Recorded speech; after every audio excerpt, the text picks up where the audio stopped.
Such a good one right there, man. Hello, everyone, and welcome to Go Live. It is a special one, end of 2022. For most of us, maybe some people in Australia or Asia already in the future. So happy New Year. Happy New Year to everyone. And for listening to us on Spotify after the fact, thank you so much for tuning in, joining and listening to us. And what will always be a show we strive to make you feel invigorated. Hopefully, we let you exit 2022 on a happy note and enter into it beautifully. Thank you so much for joining us. I am joined by my cohort in crime, Asa, who looks always terrified every time I talk to him. What's wrong with you? Why do you look like that now? What have I done? If something's gone wrong.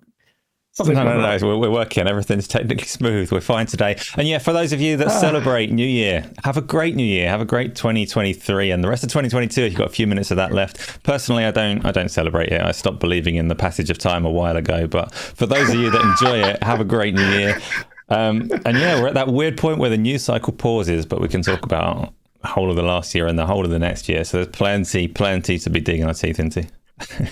Absolutely. So I thought you were going to say, like, I stopped believing in the New Year's Santa or something. Yeah. Asa stop believing the passage of time. That's why he's stuck in the past That's with VR. why I'm still so childish. It was the future. That's my excuse. That is my excuse. No, absolutely. We will be doing a very different show because the news cycle does quieten down. But there was a choice we missed last week because it was Christmas Eve. And you could have missed New Year's Eve, but I thought it was really important to kind of wrap up. It's been a very, very eventful year. May not be in terms of AAAs for Xbox, but it has been an eventful year for the platform, for all platforms, and lots of invigorated discussions going forward about the respective platforms and their trajectory in the future. And who better than these lovely gents to talk about all thing gaming? Returning to the show, I always go with the person you're drinking there, Samurai Kibiji. There you go, make it all good for you. Thank you so much for coming on. One of the first supporters of the show. Is always lovely to have you on, man. How you doing? Dude, I'm good. Like, I'm happy to be back. Hello, chat or listeners. Thank you guys for swinging by. It's Miss Tona from Kibiji. Great to be talking with the lovely Gaz and Ace from GameOnDaily. Thanks for having me back, guys. And boy, let's get ready for 2023, the apocalypse of gaming. Seriously, it's the grand finale. Already started ominously. 2023 is the death of gaming, according to Kibiji. You can clip that. Not the death. No, I said finale. like it's the firework finale. It's just going nuts. It's one of those positive apocalypses, right? Exactly, the positive apocalypse. Last but certainly not least, it is a gentleman who has been a while since he's been appearing on Go Live. As always, it is the legendary Gaming Forte. Thank you so much for joining us, bro. How you doing, man? You're muted. That's a great way to start. Yeah, I told you, not practiced in a while. This is like literally the only podcast I've been on in the last 2 months that wasn't my own. No, I was, as soon as you said the signal, man, I was like, oh man, yeah, definitely. I haven't been on in a while. It is a lot of stuff to say about the stuff that happened over the course of this year that I kind of just been noticing. And yeah, man, I'm just happy to be here with you, man. Third time's the charm. I love it. Thanks again for the invite as always. Thank you for coming on, man. It's always a pleasure. Every time you're on, there's always been met positively, and I'm really grateful for both of you gents coming in on New Year's Eve. It's not lost upon us. So thank you both for coming on. And I know it's going to be a fiery show. And thank you to everyone in chat. Shout out to Isla Drummer for being a member for 6 months and also being a moderator. You don't have to be a member. She goes, happy what? Hogmanay. Long may ye lum reek and long live Game On. Is this some Welsh thing? Are you Welsh, Isla? I have no idea. I have no idea what that is. I could help you out, but I'm what not is going it? Is it Scottish? AJH says it's Scottish. I'm gonna... Thanks for throwing me off there, Isla. Shout out to 168 people watching. It is Scottish. I was close. fuck's sake. Yeah. So on that note, I don't know on what note, but yeah, before we do that, I must quickly chat to you, gents, about what you guys are actually playing. So I never do that enough. I always have it in my notes, but I always forget. So because I'm terrible as a host. But tell me, Kibichi, what games have you been playing lately? And also chat. Shout out to Huggy. Yeah, chat, let us know what you're playing. Yeah, so I am still 180 hours in my run on Elden Ring, and I still have not beaten the game. Wow. I'm actually playing that now, but yeah. Oh, wow. Everybody says that they beat that game in like 60 to 100 hours, I'd say, averagely. And I'm like, how? I don't understand. Well, if you follow the beaten path, maybe. But like, dude, what path? There is no beaten path. The game is Elden Ring. I'm lost after 30 hours. I've done nothing. Yeah, I've gotten really back into Elden Ring because I finished Ragnarok like 2 weeks ago, and I was kind of happy to be free from that game. Not because it was bad. I was just like, I was ready to move on, kind of a thing. What do you mean? Hold on. I've heard that before. I've heard people say that before, that they were happy it ended. What are you saying, Keep? I want you to I just felt it like I ran into people about this a little bit, and I'm like, my main con with that game is I feel the side quests are fantastic, but boy, do they shove them in your face where you don't have to do them, but they make you feel bad for not doing them, kind of a thing. At least that's how I feel.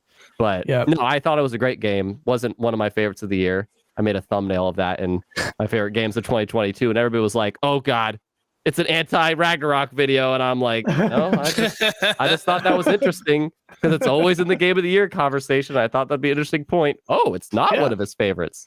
So what was better? Oh, Tunic. Tunic was freaking awesome. So." But, I know you were on the show. You absolutely loved that game to the point where I think you 100% completed it or got the secret ending, right? Spoilers. That was my runner-up for my favorite game this year. Yeah. Okay. But yeah, so I'm single player wise Elden Ring, and I'm just always bouncing around multiplayer wise between Halo Infinite, Fall Guys, Gaz, we still have not played together, and Yu-Gi-Oh! Master Duel. Those are my three games that I keep bouncing around between. Yeah, and shout out to Tony. Tony does play everything, which is great. So it's really good to see your stuff on the channel, including anime stuff, which I follow, which I will start watching Bleach because you hyped it up like that. Bleach was crazy. I will now that I can skip the all the filler out there. But Tunic, that's a good shout. That's a good game. I kind of uninstalled it, because I was just like, it's not going to be like it's not one of those games that I can endorse to everybody. It's just not. The music is good. I just feel like you need to be high to play the game. Not that I do that. I'm just saying. Because, dude, the end game puzzle, if you try to solve that while you're high, you're not going to do it. You're just not. What about you, Forte, bro? What have you been playing? So recently I picked up Death's Door on Switch because it finally came out on there, and I didn't know that. I'm actually enjoying it more on my Switch than I did on my consoles, just because of the fact that I could just do runs in like wherever I'm at. Like even when I'm at work, sometimes in between, like just going to break, I'm just like play some Death's Door. So is it running good? Because I was gonna get like Cult of the Lamb for my Switch. I thought it'd be good for that, but then I'm like, it doesn't seem to run that good. Yeah, well, Cult of the Lamb got way more stuff going on in it than Death's Door, so it does run good. But the biggest thing is once you're so used to your Switch, it's like the little hiccups you see are like, is that really a hiccup, or is that just the game, the system sucking at this point? So I kind of suspend a lot of stuff when I play on the Switch, and I'm like, I know that it's gonna probably not be as good as the console version. I know it's not gonna be, but just the ability to play it whenever you want to. So I've been playing that, and I'm finishing up on God of War, because literally I had it the day of, and I was still 2 weeks in. I still was in the first half of the game, and I was like, I definitely need to finish this game because this is ridiculous. Work is killing me. And and then I'm also finishing up on Callisto Protocol. Oh yeah, I completed that a couple of days ago. Yeah, it's not as good as I wanted it to be. It definitely could be better. But being a huge Dead Space fan, I have to get through to that, get that out of the way before the remake comes out next month. So I have to finish that game beforehand. So those are like the three to four that I've been bouncing around in for the most part, outside of the normal Destiny grind every other day, it seems. Yeah, no, fair enough. I'm not doing those grinds anymore. For you, it's Destiny. For me, it's multiplayer. So I'm kind of moving away from that now. And I'm Good for enjoying you. my single player. Finally, man. In this space, people will be like, what have you been playing? I can't say Call of Duty and Fortnite or Apex Legends because it's like, what the fuck is your point of your value and when you talk about these games, because you've got a backlog going all the way to Vagrant Story and PlayStation 1 days. So I'm like, time to change up. I hate that I have to do that, but I have to do it. Asa, you play everything. So what have you been playing? I play all sorts of things, but except the Switch is a fair point. Yeah, no Switch, no mobile games or anything like that. I've actually spent, this is really rare for me, I spent 6 hours straight playing a game today, playing God of War Ragnarok. And do you know what? The DualSense controller was absolutely fine. No complaints about battery, none of that. 6 hours straight, just playing my game. So I'm with most people on that one. Like it's a brilliant game that is really frustrating in its pacing at times. So I don't know if I spend more time enjoying it or hating what it's doing to me. But overall, the qualities outweigh the suffering. So I'm loving that. And obviously VR is my thing that I'm just all over at the moment. So. Just quickly on the VR point, I saw ACG shared a video which I haven't got a chance to watch yet. He says he's a bit worried maybe perhaps of the future of VR. Did you have a check out of that? What's he alluding to there? I haven't watched it. I'm definitely going to. ACG is obviously a really good content creator. He's done a video that's titled is it worrying the future of VR? I can't remember the exact wording of it, but I've not watched it to see his conclusion, but I'm hoping his conclusion is that, we need to stop Microsoft or it's just a problem. Everybody get on board with the FTC, with the CMA, all the rest of them, and do not let Microsoft acquire a single studio. Anybody that whispers they should buy Squanch Games should have their social media rights revoked. They shouldn't be allowed to participate in the conversation. Why for the good of the future. Why Squanch? Because Squanch are a virtual reality studio. Everyone's saying because they made High on Life, so a lot of Xbox fans have suddenly noticed them and said, "There's a studio that nobody owns. Microsoft have got money; they should buy them for sure." But that's a VR studio. Leave them alone. Yeah, they are. And if you haven't played Trover Saves the Universe on VR, you're missing out. You absolutely are. I've been playing Callisto Protocol. I think it's a great game. And Leo Lion in chat says he'd give it 8 out of 10. I don't give scores, but I think that's a good game. I think I understand what the developer's going for. There has some fundamental flaws. I can see why people don't like it. But another game to play when you're high. No, I mean another game to play when you're scared and at night. Have a heart attack.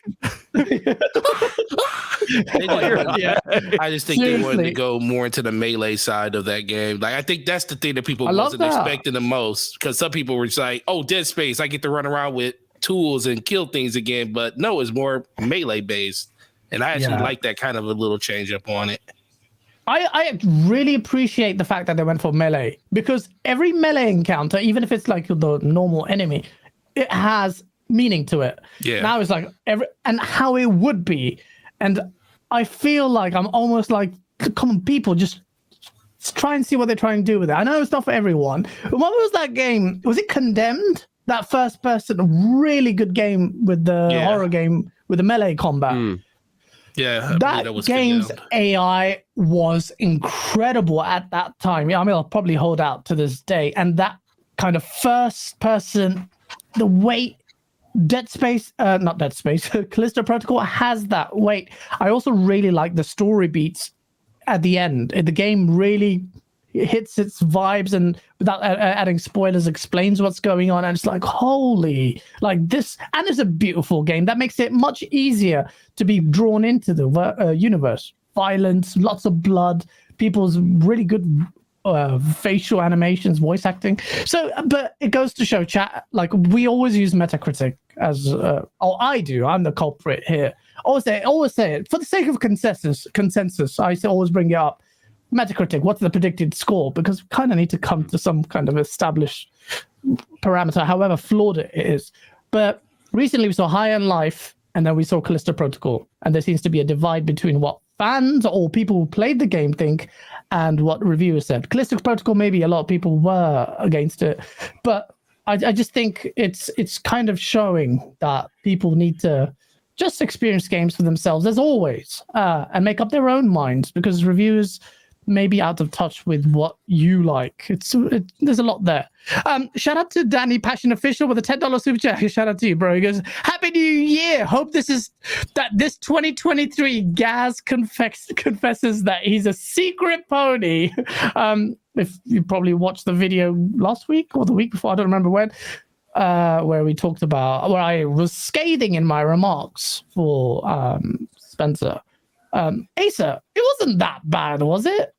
I wasn't listening. I'm going to really quickly interrupt with the serious note because I've just seen in chat people are talking about our good friend Hoglaw. So Richard Hogue has been on this channel before. Yeah. He's a thoroughly good chap. You probably know him from his virtual legality videos and content. He's in hospital at the moment. He's not doing so well. So I won't go into specifics of what's happened. It's not the place to do so. But prayers and good wishes to him. And then, back over to whatever hype Gaz is talking about. I missed it. No, I just want to quickly add to that. Hogue is a lovely human being. He's just so intelligent and he's just so generous with his time to everyone in the community. Just a nice guy, and it was really sad to hear. But God willing, everything will work out. He's a fighter. My prayers, thoughts to his wife and to the family, and just everyone. If you're not on Twitter, if you are on Twitter, sorry. Do send out some positive vibes. Like, you might be thinking why, but the wife did ask for it, Mrs. Hogue. So just take some time to send some love her way, because he's a lovely, lovely person. So shout out to him. Really life's short. But hopefully he fights through it. He's a great guy. And thank you for reminding me there, Asa.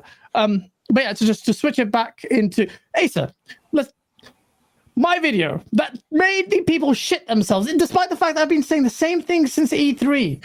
Was it that bad? I want to hear your assessment on it because I haven't talked to you about it. Was it that bad? What was it? What was it that pissed Which people off? Which video are we talking about? So I released a video where I said Phil Spencer. Sorry, I should add context, assuming everyone who watched this video that only has 3,000 views. I just basically said, what was the title of the video? Well, it was basically like Xbox playing the victim card, and I was just pissed off at Phil Spencer's appearance at the VGAs. I'm saying they didn't show anything. They're just being really reactive. They need to show, which is what I said, 2023 and every year after that. We don't want to hear any excuses. Just put up or shut up. These are the exact same words Ryan McCaffrey actually used after the fact, and other people have used. But mine comes from a position of passion because I'm biased for Xbox. But what's your take on that? Yeah, I had to clarify which video it was because all of your videos upset someone or other. So that's just a running theme. This one did get you celebrity status. You became a headline on other people's podcasts because you upset people so hard just by speaking your truth. And lots of people have already asked me about this in different places. And I always have to tell them that you're sincere and you're telling things as you see them. So are you a little bit emotional, more so than me? I'm less bothered by. Yeah, well, I'm an emotional guy, right? The highs and lows are outrageous. People probably struggle to keep up. They're watching this right now, going, "Oh, what's he going to do next? It's so spontaneous. This guy's wild." But no, Gaz is a notch even above me on reacting to things. Nobody that I've spoken to has actually said that you said anything unfair. I think bad news gets to people when you're talking negative, so some people don't want to hear it. But you're just speaking your mind, so no, you have my full support. Yeah. Carry on. I had someone said that if this on a podcast, and it'll be in my source video. If they see me, it's on site, which basically means he will kill me if he sees me. Good luck to you. The source video will cover it. Also, I have to add a bit of a disclaimer. I have a source video coming out now. I have to say this: it is raw. If you don't like dark comedy, and it's very dark, don't watch it. There's strong language and there's imagery in there that's very strong.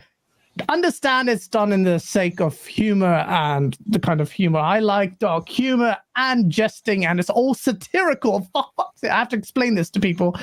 But this video is so raw that I have to say that. I feel like I need to say that because it's on the limit there. So please, but it's not that bad. It makes it sound like it's like a snuff movie. Kind of is. But just brace yourself, because if anyone wants to chat shit, they're gonna get banged. But yeah, good luck, bro. To the people who are chatting shit. Anonymous, You gotta get banged. You gonna get Chat shit, banged. get banged. That's life. That's life, bro. Chat shit, get banged. And speaking of chat shit, Erodimus was chatting shit, but thank you for the $5 super chat. He goes, "Hey, my man Forte, take that hoodie off and remember, no Destiny in 2023. Quit the job.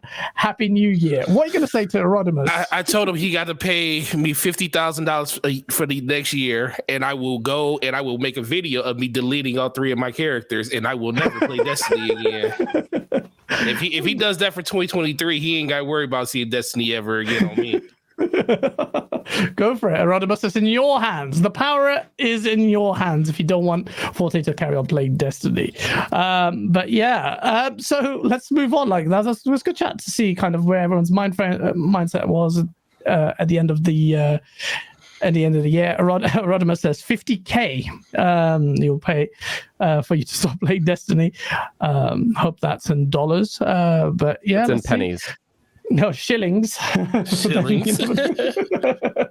Yeah. First topic of the day. This game, I don't even know how this game is even gonna come out. Like, if there's any game in this space that developers have an excuse to delay, which they have delayed, but delay more indefinitely or whatever, it is Stalker 2, which got a gameplay reveal trailer, which I'll get your views on. Well, I might as well go straight into it. Both of you gents have seen the trailer, I assume. So let me get your take on it. Forte, you saw this trailer. Stalker 2 is hyped by a lot of fans, especially Xbox fans, because it's on Game Pass. So what's your take on it? What do you think of the trailer?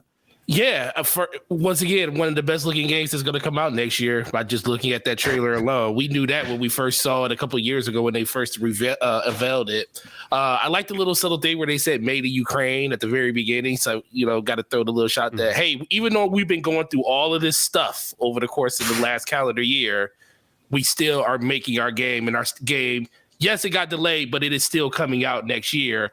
I just find that incredible due to everything that's been going on in the world, because they literally had to leave their offices, defend their homeland, protect their families, and we're still getting a game out from them within 12 months. I can't believe that. 12 months of the actual release date. I always like the story elements of the Stalker games, and it looks like they're really taking that to another level when it comes to this. The gunplay, until you actually have it in your hand, you really can't feel how it feels, but it looks good. It looks really, really good. And it was one of the games that I was really, really looking forward to in 2022. And it's really good to know that it actually is coming next year. But I just like the fact that this is something that's actually coming and they didn't just scrap, because that studio had every reason to just say this game is delayed indefinitely. Yeah. That's the thing that surprises me. that this is, by the way, we have to give a shout out and some respect. This is how crazy the situation is with these devs. One of their developers, Vladimir Yazhov, actually died last week in battle fighting this war. Yeah. So if you want perspective on, how this is a game I'm going to buy a physical copy of or digital copy of just to support the dev. I'm not saying that you need to do that, but it's special. Like, if you watch the documentary, I think they did it at the last E3 showcase event or whatever the showcase event was. They literally showed you their environment before and after and where they're working on. Mm-hmm. I don't think people take on board or stock. We get numbed because the see shit day in, day out. But that really hit me when I saw them. They're just working in not squalor, but war. So take your time. Please don't be pricks to these devs, and just respect. Shout out to all that team. I have to say, and I'm just being sincere here. I respect them immensely, and I hope the game bangs because it looks sick. It looks mad. Kibaji, talk to me. What do you think of this game? Are you hyped for it? Did you ever get a chance to play Stalker 1? So I never played the first game, but I have a friend that did and was like through the moon when this was announced. And he's like, dude, you got no idea. Like, this could be freaking the shit. And I want to say, usually when I'm on this show, sometimes I feel like I'm the devil's advocate that Gaz gets his whatever. But this is going to be one of those times that I might be the saucy person. And it's a little bit maybe controversial because, as you guys said, give these people some slack and everything that they're going through. I posted my reaction to this trailer and the 2021 gameplay. Oh my God, I told people, I'm like, okay, visually, this was the best thing in this entire showcase, in my opinion. Yeah. And then I saw this trailer and it's not a big deal, but I'm just acknowledging to me, man, this took a visual downgrade. To me, like visually, it took a noticeable downgrade, in my opinion. But if you put them side by side, at least. But at the end of the day, and people, again, as I'm sure you know, Gaz, once you say anything critical, everyone loses their minds, kind of a thing. Make his life difficult on Twitter, people. Oh no! Well, they already like literally. I posted my reaction, and my reaction to it. It's like my most disliked reaction I've had in many years, and it's 25%. Oh, really? I haven't seen it. Yeah, I haven't seen it. And I barely say anything, because I was like so in the yeah, because 25%, and it's because I was like so. I didn't even say anything really. I was just like, I'll react to this. Why not? Because I am stoked for this game, and I'm still stoked for this game, by the way. Fine. And I just didn't know what to say because I was like, I was watching it and I could barely even react because I was like in it, And just because I noticed it though, it's bad. A lot of people are saying that. I mean, yeah, I'm seeing the chat. There was Leo says he agrees, and then I see Gamer no, I disagree, and that's fine. Everybody can agree or disagree. That's just something I noticed. But at the end of the day, like the tone, the characters, the animation visually, that looks bomb. Like I am there for this story that potentially you can experience, and I think tone-wise they are nailing it. The tone is very strong. You're right. Yeah, like everything else. And I see in this one there's an actual health bar at the bottom. But I just personally noticed that it seemed like it got a visual downgrade, and I had a theory to that. And if that is a thing, maybe I'm crazy. I just see it when I see them side by side. I'm like, maybe they had to do that to get the game out this year. Maybe they had to do that. And if they did, fine. It doesn't need to be a visual thing. And I see like preach Samurai in the chat, but it doesn't need to be a visual fantastical thing as it was before. It still looks fine. Absolutely. And, yeah. Look at Elden Ring. Elden Ring wasn't the best looking game ever. Still got Game of the Year.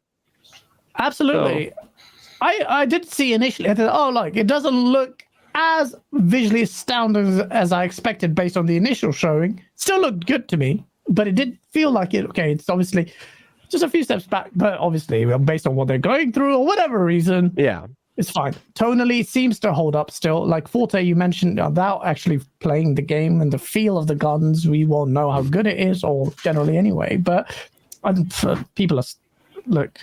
You know what? The people are like me almost, but driven by their emotions. But they might assume you're saying something more when you're just making a very right. How could you disrespect the student? I'm like, dude, I'm not disrespecting. I was just making an observation, kind of a thing. Apparently, I'm turning into a pony because I criticized Microsoft using the same parameters I've been shitting on PlayStation for. Apparently, I've turned coat and I'm moving to PlayStation. It's like, where did you get that from?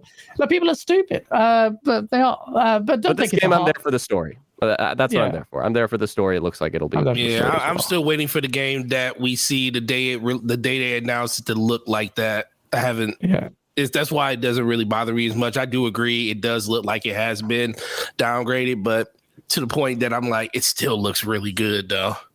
Yeah, no, it really does. I liked the gameplay footage, and it kind of reminds me of what I expected Half-Life 3 almost. Like, when they first showed off Half-Life 2 and episode 1 and 2, it just kind of looked like the physics, and it just has that vibe. And if you remember Stalker 1, that game looked amazing, but it got delayed until it kind of lost its thing, and I never ended up playing it. But Asa, what's your take on it? Did you ever play Stalker 1? And what do you think of Stalker 2? I've not played Stalker 1. It's kind of legendary status of a game, like it has a real cult following. That went on for years after its release. People just saying it's the best thing. You have to go and play it, but I never did. So, and I probably never will at this point in time. Stalker 2, clearly a couple of years ago it was on point to be the best looking game ever. Set aside obviously the very serious things that are happening in the Ukraine, because that's not the reason that it's been downgraded. It's been downgraded because they had to retrofit it to the Xbox Series S, and it's holding back gaming for don't agree, I'm being sarcastic. I mean, you're like, that's a good point, but no, it's not a good point. Stalker 1. Stalker I'm 1 trolling, pushed the boundaries. It's not the Series S. Ridiculous. This one is still pushing the boundaries. What's happened is Series X. I thought you meant Series X, like just consoles. No. What's happening is they're dialing it into becoming it's a real game. What they're showing now is closer to the final presentation of it. So obviously the studio's going through a lot. Obviously, like, they could delay that game indefinitely and be absolutely forgiven for it. It would be very understandable. But what we are seeing there, if this game is on target to release next year, the trailers are getting dialed into what the game is going to look like on the hardware that's out on the market. So yeah, it looks phenomenal to me, especially when the weather effects are going. And the first trailer, its highlights were all of that thunder and lightning and everything happening. That is still the case in this one, but when it gets to the more like the mundane bit, there's a bit where they're just outside in the open worldy bit and you see like trees clipping in. That wouldn't have been present in the vertical slice fancy trailer that they showed a year ago. Now it's becoming real and you're seeing kind of what the game will look like. But hopefully, it'll build on the reputation of the first one and be a showpiece game for console and PC. So. See, that kind of clipping stuff, that kind of sometimes gives me some reassurance, because finally we're starting to see a game that is real, because they wouldn't put that out there. So it's that's less what of a vertical I said a couple of weeks ago, like the difference between that Judas game and Atomic Heart. They're both like, they both have a real distinct, not the same art style, but a real distinct dystopian art style. But one of them, Judas looked more flawed. It looked more real. Atomic Heart still looks like those initial Stalker 2 trailers. So hopefully, I know. That's a good point. Interesting perspective. Yeah. Yes, because we've been burnt, and we've seen this so many times. These really well done vertical slices, they may look really good, but they can end up actually burning you because as a dev, because they're like, hey, hold on, like there's a stark difference between what you've shown here, and then you'll be less forgiving on the bug. I have to say though, because a lot of people really come down on developers for downgrades in this scenario, and it's not like they don't deserve hate for these downgrades. It's practicality. They're making the game, they shoot for the stars, and towards a release they have to have something that works, and they're not doing it on purpose. They're not trying to trick you. They're not trying to put the best foot forward and like sell you on a lie. They're showing you what they're targeting, and they're doing their best. And what comes out is real. So people like downgrades are an overstated controversy most of the time. That's a good point. That's a great point. Except when Halo Infinite's involved. And unless we have anything more to say on that front. Can I just plug in one thing and just say two things? Just one, I just realized this. Kind of interesting how Replace showed up at the Game Awards, another Ukrainian game coming to Game Pass. Visually, that game looks kind of stunning for its art style, though. And then this game also showed up in December. So these two Ukrainian games coming to Game Pass showed up in December. So that's kind of neat. But also, just kind of one last plug-in to maybe move on from this. If there's any games coming to Game Pass that maybe you should consider pre-ordering or buying, Replace then Stalker 2 might be good ideas. Yeah. There may be good ideas to support the devs. Exactly. By playing them on Game Pass, you are still supporting the devs. So I've seen a lot of people on the PlayStation community really trying to but you don't support devs. I'm like, bro, Microsoft have paid them a lump sum for the game to appear.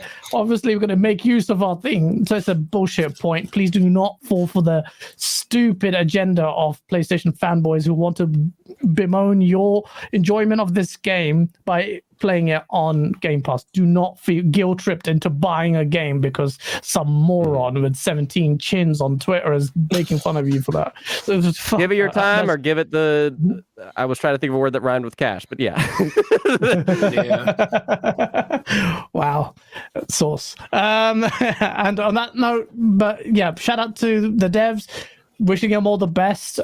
Shout out to Colt as well. He just mentioned that Hoag's come out of surgery, so bless him, and hopefully he recovers soon. And yeah, like he's a pivotal part of this community, so it would be just great to see him come back strong and fighting back. Carlos Alvarado, thank you so much for the $2 super check. Stalker 2 looks fire. but 100% needs more time. I don't know why you would say that, Carlos, unless you think it looks a little bit, He might be with me on the whole, we saw downgrade something in thing. 2021 and this looked a bit different. Maybe.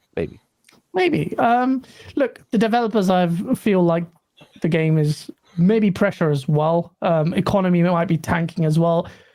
Remember the legacy of Stalker? It got delayed so much that it never saw the light. By the time it did come out, it just felt like for me, I remember this image of this game. It was back in the PC magazine days, and I was just looking at the graphics. Like, oh, that looks so real. It was like, it looks so good, and I kept looking at it, and over time, it just never released.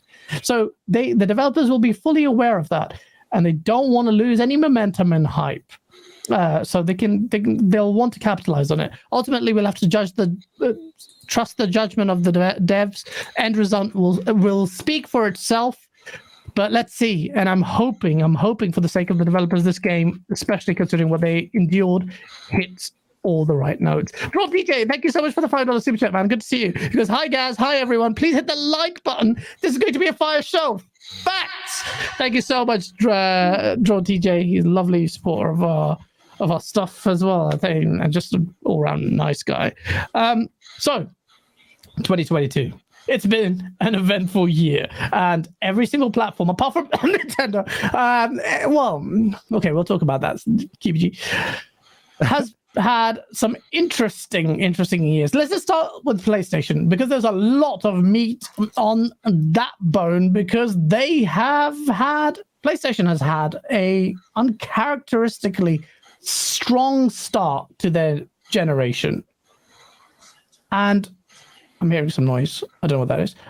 But the strong start is kind of paving its way for PlayStation against a very robust Microsoft emboldened backing of all in on gaming with Microsoft.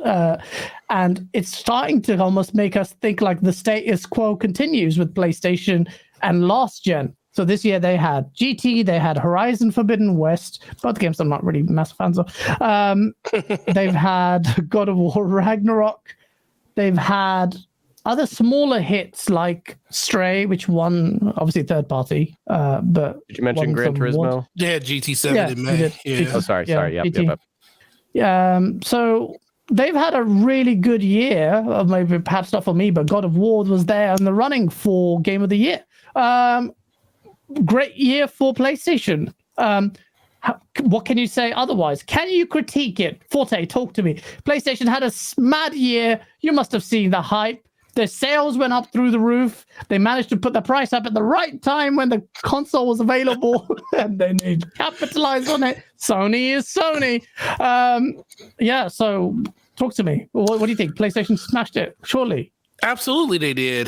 They did what everybody wants them to do: release games, and depending on what platform you play on, that could be a good or a bad thing. Let's be for real. But I really enjoyed the things that PlayStation did this year.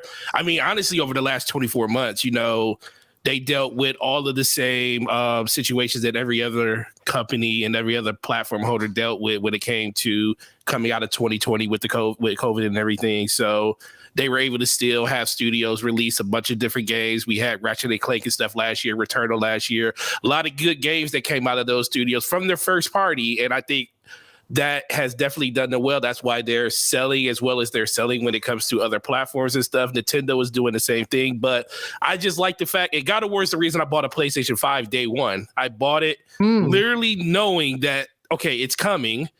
I don't care about any other game that's on the platform for them but that game, and it's 2 years later, and I'm finally getting a chance to play it. So they knocked it out of the park this year. The thing is, there's games for everybody. Even with all the delays that they did get from a lot of their second party games, their first party still gave you enough over the course of this year to make you feel like, yeah, it may not be like you said for you guys. There's not a lot of games there for you, but there was something there for everybody. So you definitely got something out of your PlayStation, either from first party, second party, or third party. And I think they definitely hit this year out of the park, and they're being celebrated with that sales. Sales is definitely the reason they're doing well because of it. Yeah, no, absolutely. Jesse P in the chat, who's usually very defensive of Xbox, is now being very offensive on PlayStation side. But I do agree with his point there, and I'm going to lead you to this, KBG, slightly moving forward. Actually, no, I'll bring Jesse's comment in later. But before we talk about Onward, 2022, like Forte says, it had everything for everyone, including this lovely game, which is now on PlayStation, Xbox. Sifu. Sifu.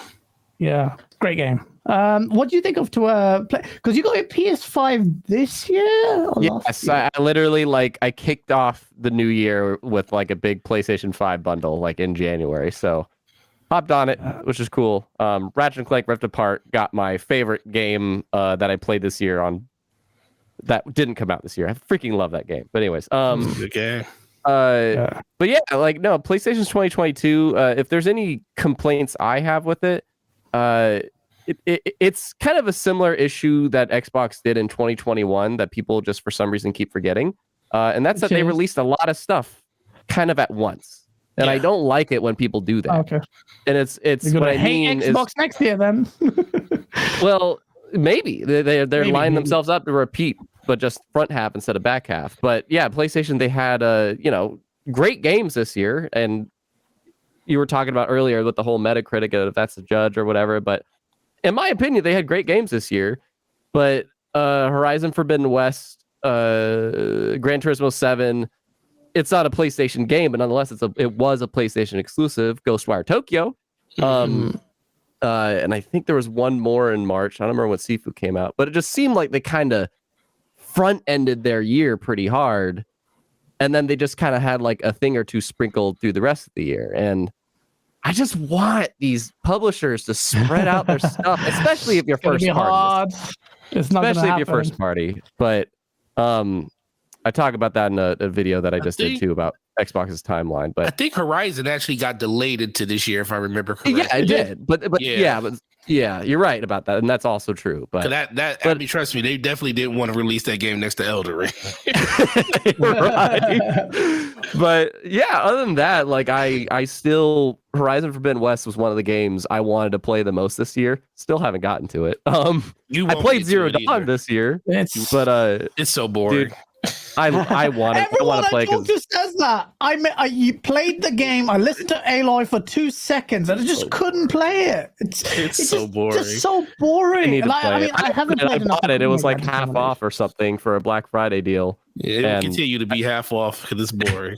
It just But feels anyways, so it got nominated. It like got nominated just for Game of the Year. It reviewed good, and Come on. other than like God of War Ragnarok, obviously, like yeah, PlayStation had a good year. I just wish that they kind of paced things out a little bit better. That's pretty much.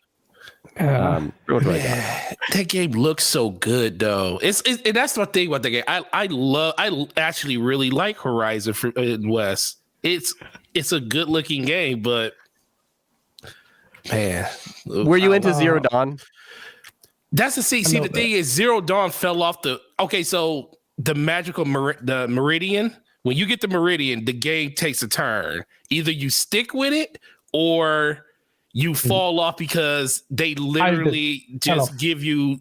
It's like all of these trillion quests. Yeah, it's like Right. literally like how Far Cry was. Like all the everything just opens up on the map, and you just like I can go here, I can go there, I go there, but there's no structure to it. And I'm like, Yeah. and then all the story elements just disappear until you do so many of those quests. And I'm like, I really don't want to do this.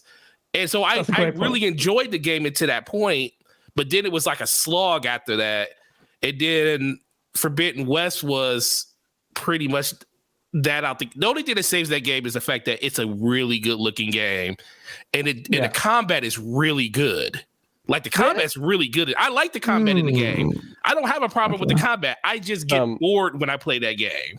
And also, just a shout out, like Big Mad Mo also said, like freaking Stray got nominated for Game of the Year. Apparently, that's not a big deal. Like, yes, I agree with you, Mo. I agree with you, It was a Mo. good exclusive get. Like they had exclusive gets, and that's something that Listen, PlayStation man, they knew what they prominently were does. doing when So. they knew what they were doing when they found a way to get a cat game out there. They knew a lot of cat lovers. Look, then this is no lie. People, we were talking about this at work and stuff, and I would talk to guests about it, and they're just like, "Yeah, I'm a huge cat lover," and it made me want to play that game just because I like cats. I'm trying to tell you that is literally probably part of the reason why that game did as well as it 100%. did. Just because there's tell me people that love otherwise? cats. Now somebody needs to make a dog game, and then we'll be better.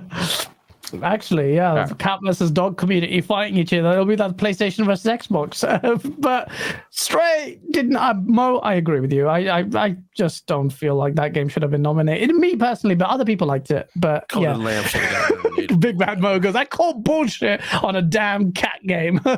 Well, we'll see. I do share your sentiment. I went to photo mode from Horizon Forbidden West for one of my future of gaming videos.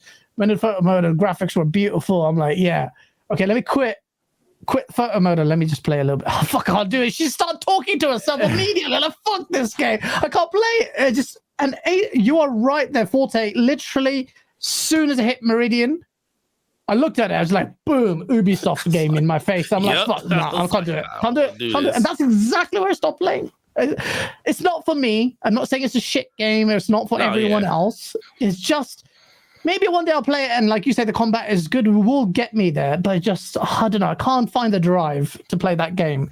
I'll probably play Death Stranding before I play that on PlayStation. Before I play that, and the last thing, I think the biggest thing is, I think it's the upgrade path in that game, which is good, but the things that are so fun about that game, in order to partake in that type of stuff, like fighting the different bigger the bigger robots and stuff, you have to be equipped to do it.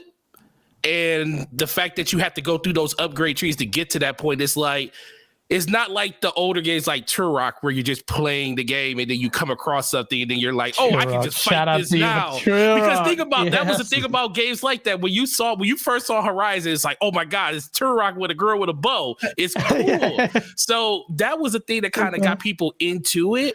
But it's like, in order to do those things and do those things well and not get frustrated, you have to have those upgrades. And that's the thing that bogs the game down. Not saying that they shouldn't be in there. It's just that I don't think they're implemented well enough to make you want to consistently keep going, pushing forward to keep doing them. I agree with you, without having actually played the game that much, but I know pretty much what I get. I hear from the sentiments and reviews, and I wonder, and well, Asa, you are a fan of the original Horizon game, thought it was brilliant. But where does that leave Guerrilla Games and this franchise in the future? What's your take on it, sir? Forbidden West. Have you played it? So, yeah, Forbidden West is what I was working through before I moved over to Ragnarok. I got into Forbidden West quite late. It came out in February or whenever it was. I did, like you say, I really liked Zero Dawn. I didn't expect to like Zero Dawn because the whole robot dinosaur thing just looked like the imagination of a child, and these things don't normally play out well. But Horizon Zero Dawn actually does explain itself away quite well. You have to get a fair way into it before it does, but if you do, it does, and it's got a solid story behind it. Aloy, she definitely talks to herself. So that's definitely the biggest flaw of the game. There are other flaws in terms of the open world structure and things like that, but Aloy is genuinely irritating. So I appreciate people's sentiment on that one. But for me, Forbidden West is still really good so far. I'm looking forwards to going back to it. The story, I've not progressed that far into it, but it's intriguing enough that I want to know what's going to happen next. I want to get to that bit. I don't want to search the map and climb towers and do hunting challenges, but this was the same with Ghost of Tsushima. I don't want to chase foxes and do haikus and slice bamboo, but it doesn't mean that the core game is bad. So Horizon Forbidden West, I'm very much going to go back to. I'm very much going to chase that core game and follow that storyline through, and then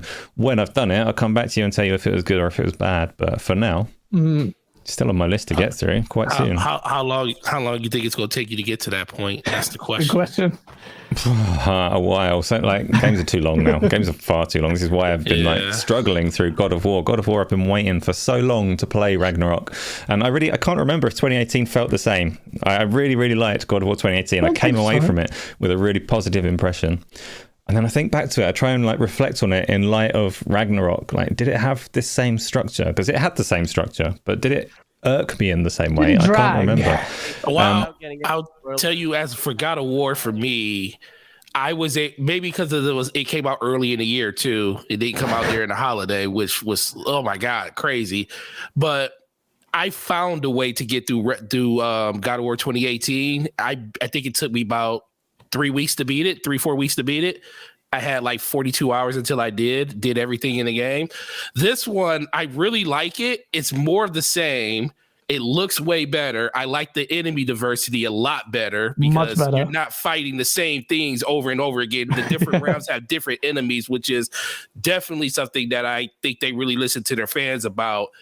But if I find it harder to get through this one than I do 2018 for some reason. It's not because it's a worse game, because I think it's a better game and everything.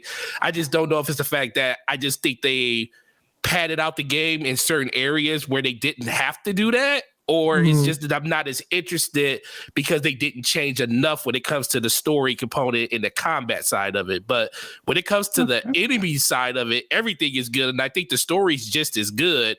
So I really haven't pegged exactly why, outside of the fact I've been working more. But even when I was working a lot, I still would come home and put 3-4 hours in just to get through it. Could be pacing. Could be the pacing. And I kind of don't, and I haven't really done that with this one yet. I'm still TBG, like your mic is suppressing you bad at the moment, so you were saying something very quietly. I had it turned down. Oh, okay. No, I was trying to say that before, is that it's the pacing, and also we haven't talked about Nintendo, Xbox 2022 or other things. I feel like we're talking about specific games a bit too much here, but I just want to say I think it is because of the pacing and how in that game in 2018 you're literally on a father-son journey. This one, without spoiling it, kind of bounces around a bit more, not making you feel like you're on that father-son journey as much. Yeah, and that's all I'll say without getting too specific. That's a good point. But when it's good, though, it's so good. Like the 6 hours that I played today, I had a great time. I'm really enjoying it when it's good. It's just, it's got sections that drag and places it takes you where you don't want to go. So I don't know. Still highly recommend it. If you're a fan of God of War, you really can't miss this one. But I know some people had like some issues with like, that's spoiler territory, but I didn't mind the pacing so far. I've gone a few hours in, and I think it's okay, but I'm in the minority there. But we'll see about that. But it's quite interesting. So your Horizon feeling is, well, okay. We'll see. I haven't played the game, so please do not take my views on it. Just see it as maybe an indication of perhaps why some people are apathetic to that game. Because I think Guerrilla Games, if I were them, I'd be like, let's revisit maybe the way we approach this game to entice more people, so they're not deflated by the third entry of Horizon, not including the VR game. Let me hit these super chats. Cerebral Paul, shout out to you, man. Thank you for being a member for God knows how many months with a gold badge. I'm so hyped for gaming in 2023. Delays in 2022 likely means a packed 2023. I hate that. Okay, KBG, you're going to hate that, but it's true. It's going to be packed. It's going to be packed. Like, how are we going to do our day jobs and do that and then cover the games and then edit it? I legit was wondering, I'm like, how do journalists even have the time to review all these games? You know, they're going to have to.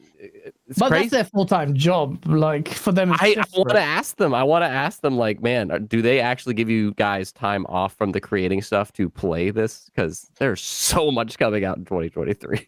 There's mad. I guess they have teams and they'll have to decide what games. That is also true. They'll spread it out, maybe. Yeah. But smaller publications won't have that luxury. So it's going to be. It is, Paul. So Paul, you're right. Like, it's a good problem to have, but also annoying as a content creator, especially one now we want to cover more games and game reviews.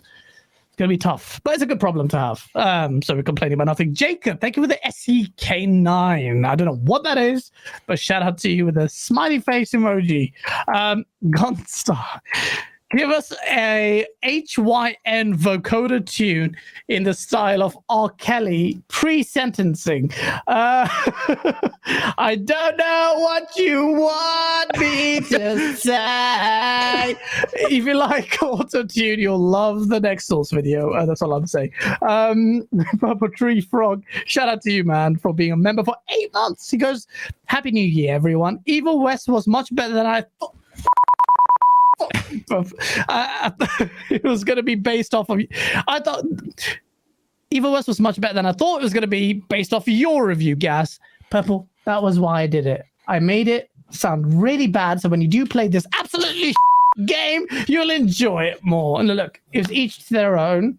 I'm glad you liked it. The bugbears were mine. But a lot of people come up to me because the game is so mid. It's so mid, and there's so many problems, especially playing on the harder difficulties. It's just games badly designed. I'm not going to talk about that. Metal Gear Matt, Gaz, shout out from Canada. Love your Xbox callouts, ladies and gentlemen. That is a true fan of Xbox.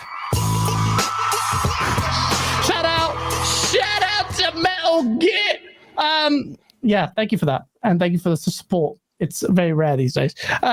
Ribs, thank you for being a member for 7 months. Sorry. Happy New Year, everyone. Here's hoping for the Xbox games bandwagon to finally get on a roll without many disappointments in 2023. I'm there with you, Rims. I'm there with you. There, we'll talk about it because Xbox's fate might be changing for the positive. Like we'll talk about it. I'm blurry. I didn't realize that. None of you told me I was blurry, bastards. Asa, that's your job. Am I blurry? I am blurry. No. Doesn't matter. No, you're fine. No? Okay, I'm a moron. The stream was buffering. So that was just me. And Asa just rolls his eyes. Okay, so I do, guys. So my job can be to tell you when you're blurry. Your job can be on time. Let's see how that goes.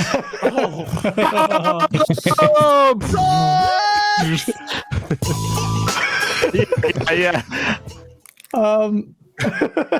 Asa should have did that just to drop the mic on me. That music. What a year for Xbox. After you had the ABK announcement, things were going well. They're building up the hype.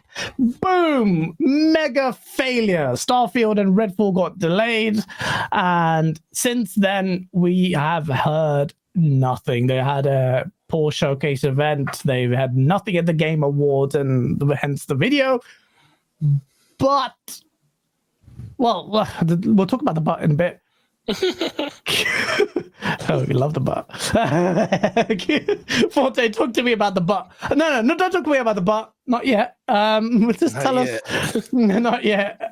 Tell us, what's your assessment on Xbox performance in 2022? Because some people are like, it was a win. I literally had some people say that in K. Asante's show on chat. You said win, right? What was okay? Listen, man. Oh my god, 2022 for Xbox was probably the worst year I've ever seen for Xbox ever. Wow. And Colt agrees. Yeah. Listen, you try not to be like this, like, I don't even know how you put it in words. It was just like you came into this year with a lot of energy. A lot of people loved what they showed last year. You finished out the year showing Hellblade at the Game Awards again. So you were thinking like, okay, even if this game made 2023, it's probably going to be early 2024, but we're going to get more news at E3. It just seemed like so much talk and not enough action. That was my biggest thing with Xbox this year. Shout out to my homeboy Slow-Mo, my co-host. He always talks about how he feels like Xbox execs, they do way more talking than they need to when it comes to interviews and conversations with journalists and stuff. And there's nothing wrong with that. But when you're always out there telling people about what's next and you're not showing it, it just looks bad. It looks it looks horrible. It did for me being a huge Halo fan. I'm still coming off of the egregious 2021, where I feel like the reason that Halo released last year is so you could sell a couple of mugs for the 20th anniversary. I feel like you literally sent your marquee game out there to die in 2021 just so you can do that, knowing that game was not ready to come out. And I still haven't forgave them for that. And I refuse to load that game back up and play it until it's fixed. I don't care about what they did for the winter. I want to know, when am I going to be able to do everything that you promised in this game 2 years ago, maybe 3 years ago? But I understand delays happen and stuff. And I just think that a lot of things fell wrong for Xbox. I think they were probably hit the hardest when it comes to the whole work at home scenario. But that's not an excuse, because everybody else did it too. And they were able to still release a bunch of games this year. So 2022 was like a big disappointment, and I'm not going to be over excited for 2023 because a good half of the things that's coming in 2023 should have been here this year. No, should have been exactly here. So I'm happy that they're finally going. I always tell people at some point we're going to get these games, and it's going to be a waterfall. It's going to be a watershed moment. But just like what's it taking so long? But just like we just said earlier, he was like, they're going to be forced into this scenario where they're going to release so many games this year that a lot of people are just going to skip some of them, and they're going to pick the ones, and all of them not going to get the shine that they deserve to get, especially if they're really good games and stuff. But they just need to really worry about games at this point. I don't want to hear about acquisitions no more in 2023. I understand that the whole ABK thing is, I understand ABK, that's a huge thing, and they're going to talk about that. But Capcom. I just need games to come out at this point. Don't talk about what the future holds until you actually got the stuff in the past. Like 2018 was almost 5 years ago, and that's when you purchased all these studios. And I get a lot of them had, they had, things that they were making for other companies. They had, Outer Worlds was being made and it's third party and stuff like that. But we're getting to that point where Fable's going on 5 years now. Perfect Dark's going on 5 years now, and we still don't know. So what's really going on with these games? So I want to see. I'm more of the show me for 2023 than anything else, because let's be for real. Thank you. PC is literally a legitimate avenue for people right now. You can still support Xbox and not own an Xbox. So yeah. I'm at a certain point now where. Are you moving to PC? No. Well, I have a beautiful PC I have a beautiful PC that I'm playing on right now. I just prefer Xbox because I prefer the controller, and I can't use that on PC. But most of my friends are over there, and that's just how it is. But at a certain point, it's like, I just don't want to hear a narrative where, because we're already hearing rumors of the next Xbox or the mid-gen Xbox. Oh, I don't even want to hear that. I'm not ready for that noise. The moment I hear that, and I hear that before I hear anything about new games coming out, I swear to God, I'm going to scream. And I've never been at that point for Xbox because I understand what the roadmap is, but the roadmap is broken, and the roadmap needs to be fixed.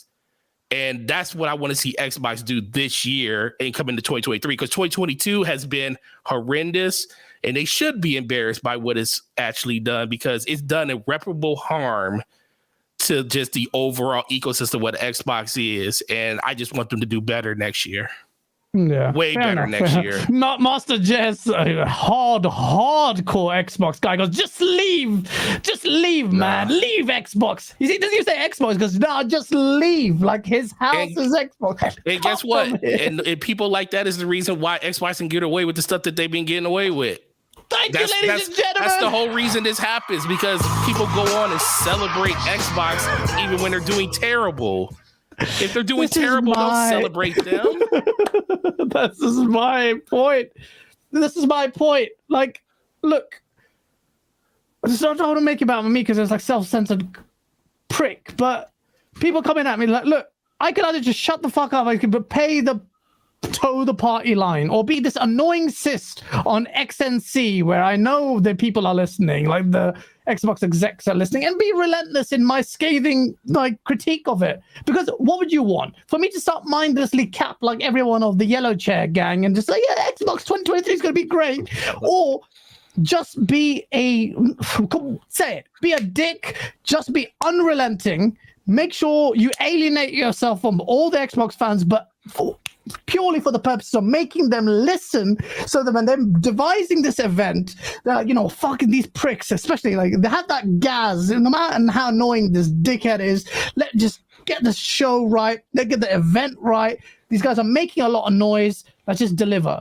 That's my attitude towards that, Forte, just like you. Like, one, it's not just hubris, because I do believe what I'm saying, but I feel like I have a responsibility to be like that. Some of the haters will say, "Oh, but he's not shutting up about it." Then fuck off somewhere else. But at least understand that I'm trying to get them to listen, even if it's annoying, even if it's relentless. What's better? You mindlessly shilling for Xbox and Game Pass in 2022 as a win, or this guy has a chance of forcing Microsoft to listen? So that's my attitude. You may not agree with that, but that's how I approach things. That's how I want Microsoft to do well. And even if that means everyone fucking starts crying about what I say. But I agree with you, Forte. I am very positive, genuinely, about how Microsoft will handle 2023. We'll move into that next. But before we do that, 2022 wrap up, KBG, and then Acer. Tony, talk to me, bruh. How is this a win? Talk to me, bruh. Is it good? Is 2020 good for you as an Xbox fan or content creator? Or... I was about to say, like, wait, you need to be specific here because, yeah, in terms of like a gaming year, I thought it was an all right year, but and we haven't even talked about like third parties because, admittedly, that's kind of what I use my Xbox as. It is my third party machine. And especially this year, that's what it was. Because in terms of the first party department, it was a very dry year. And I saw there was somebody in the chat that just said, like, do we ever wonder how things would be right now if COVID never happened? Which I'm not bringing that up as an excuse, but it's like, I always wonder about that, man. I always wonder about like how different would things be right now? Would we be playing Perfect Dark right now if it wasn't for COVID? I don't know. But that's a good question. I'm very curious as to what that alternate timeline would have been. But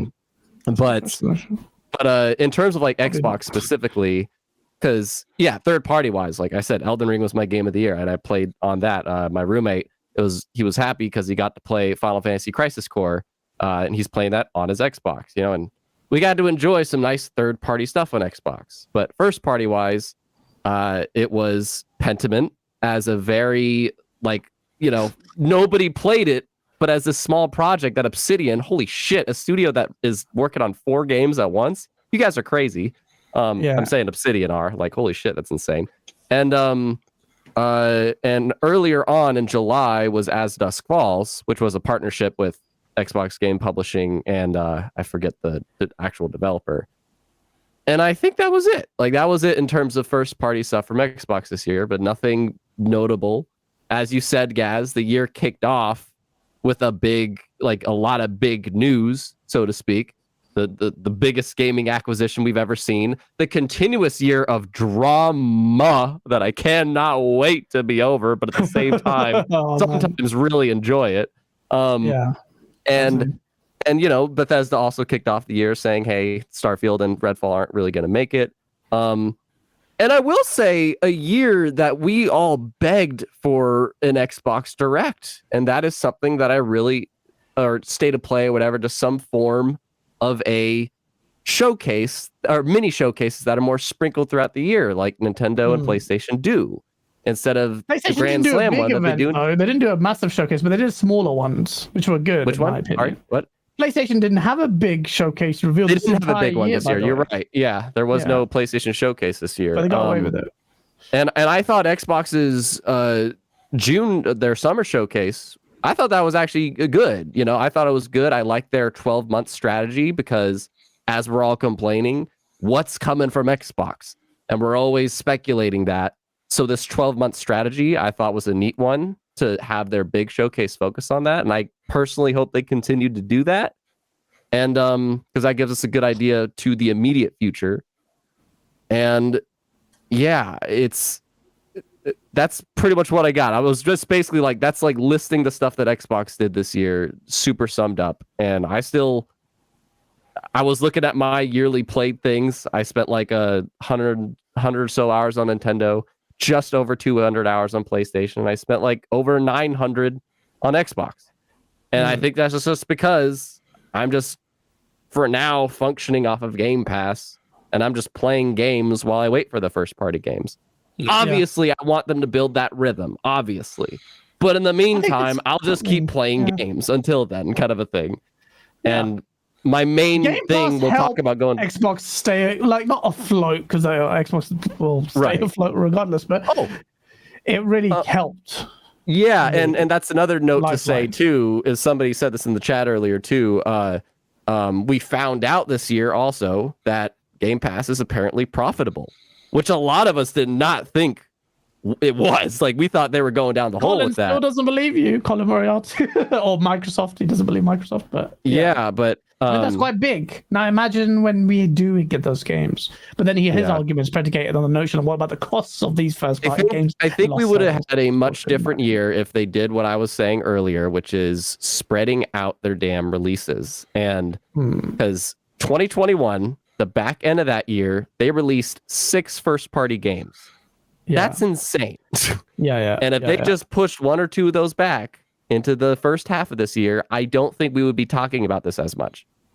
And that's why I'm saying I hope they don't repeat that next year with having 4 first-party games in the front half of the year. I'm like, it'll be interesting. Feel good, but I bet you the back half of the year we're gonna be like, oh, this is so cool, they're all back. And then the back half of the year we're all gonna be like, where's the games? I'm like, because you guys so spread it out. You have to spread it out. So the spread is the issue Microsoft has had. So let's see what happens there. And that's a big question mark around 2023. It's just a good segue. By the way, Nintendo had nothing yet. Safe. Okay, we can move on. Dude. Nintendo had the best year of the 3 consoles. I'm gonna fight you on that. I agree. I ain't gonna Nintendo had the best year out of the big 3 for sure. What do they have? Mario Strikers, Kirby's first 3D open world game, somewhat open world. Oh, frick! There's literally like 3 more that I'm forgetting. Bayonetta 3, Xenoblade 3. Oh, I feel like there was another Splatoon 3. Splatoon 3, yeah. And that's what I mean. Like I was listing 2 Pokemon games. One of them ran like shit. The other one was a great direction for the franchise. That's what I mean. I'm like, damn. Nintendo had like 7 or 8 first-party games this year, and they all reviewed decently well. Like, and they're still selling like crazy. And I'm like, dude, Nintendo just keeps working. Like that whole thing about the PlayStation. Like, we don't. Switch is so old. I find it so hard to be motivated to play it on that. They will need to get a new system soon, but for now, like it's just that convenient system. And I feel like people rarely complain about what Nintendo does other than their pricing. But like we were just talking about that before the stream. And power. But like they just, I don't know. I thought that they had a really kick-ass year. Fair enough. And that's because they spread out their releases. That's true. Nintendo does, like CWU says, Nintendo releases. They don't tell us about it either. They don't tell us about it until it's about to happen. And I love that they do that because then we don't like think about it, kind of a thing. Like, okay, yeah, it's true. We're going to show you this game because it's within the next year. I like that. 12-month roadmap. Yeah, Microsoft follow Nintendo's plan. Asa, before I go into you, let me quickly read these very generous super chat. First of all, what the flip, Cole? Shout out to Kurt for $50 super chat. Man, you didn't have to do that, man. Thank you so much, man, for being a member and doing that. Happy New Year to GameOnDaily. 2023 is going to be amazing. I do agree with his optimism, although it's sprinkled with this massive sense of apprehension for reasons you mentioned, Forte. But it just on paper it should be amazing. But we'll talk about that very shortly. Yeah. Shout out to Noob Cybot JP45. Thank you so much for the $10 super chat. Very generous. He goes, 360 is universally considered the best Xbox generation. It will comprise 90% third party. I don't care who cooks my food. I just care if it's good. That's a good way of saying it. Although I would say there are slight differentiators with the 360 gen because that's where third party multiplats really became something special. And it's compounded with Sony's hard to program console. Online space, Xbox boomed in the online space. It carried the torch. It showed everyone in the console space how to do online.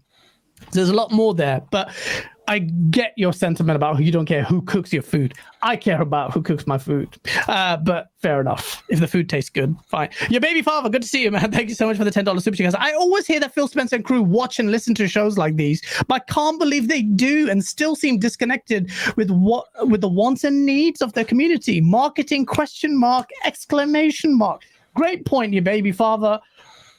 We know I think there's only one instance. I don't want to overplay. I've said this so many times, like I'm like fucking big, but he only said it once to Hagi, who met at E3, that he watched one of our shows and maybe just watched it, just glanced it over. I know they watch X and C, but the big boys, and I'm trying to hate on them because they're big.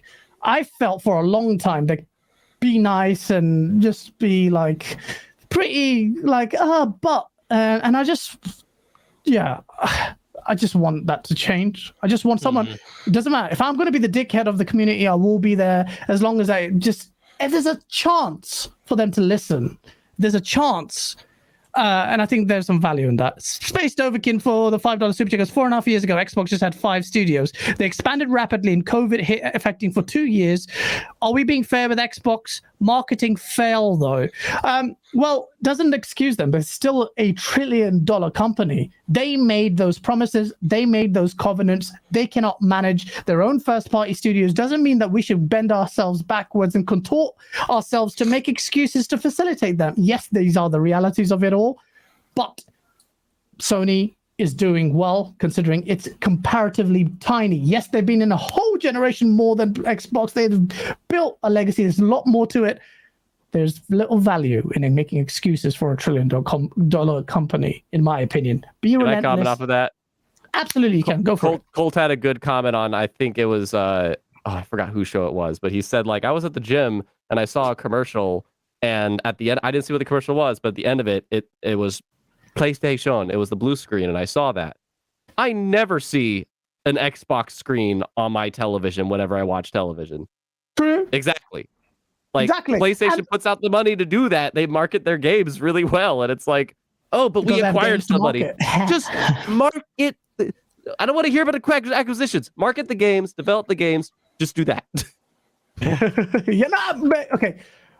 I'll go on that point in a little bit. Okay, let me just do that now. Good job. If you're relying on Game Pass as being your primary weapon, the way you advertise it, the only advertisement you had really was for Game Pass and bloody Ninja playing on his Samsung TV, then you better make sure your ad campaign is as dynamic and fluid as Game Pass is to represent that game. So High on Life, why didn't you advertise that? If you believe in that game, Vampire Survivors, advertise it. Where? On TV, website, everywhere. Because you were advertising Redfall when the CGI trailer was released last year, and you started advertising aggressively on all channels. But you don't do that for Game Pass games? Be a little bit more dynamic. If you think Game Pass is your unique weapon, where's your ad campaign to back that up?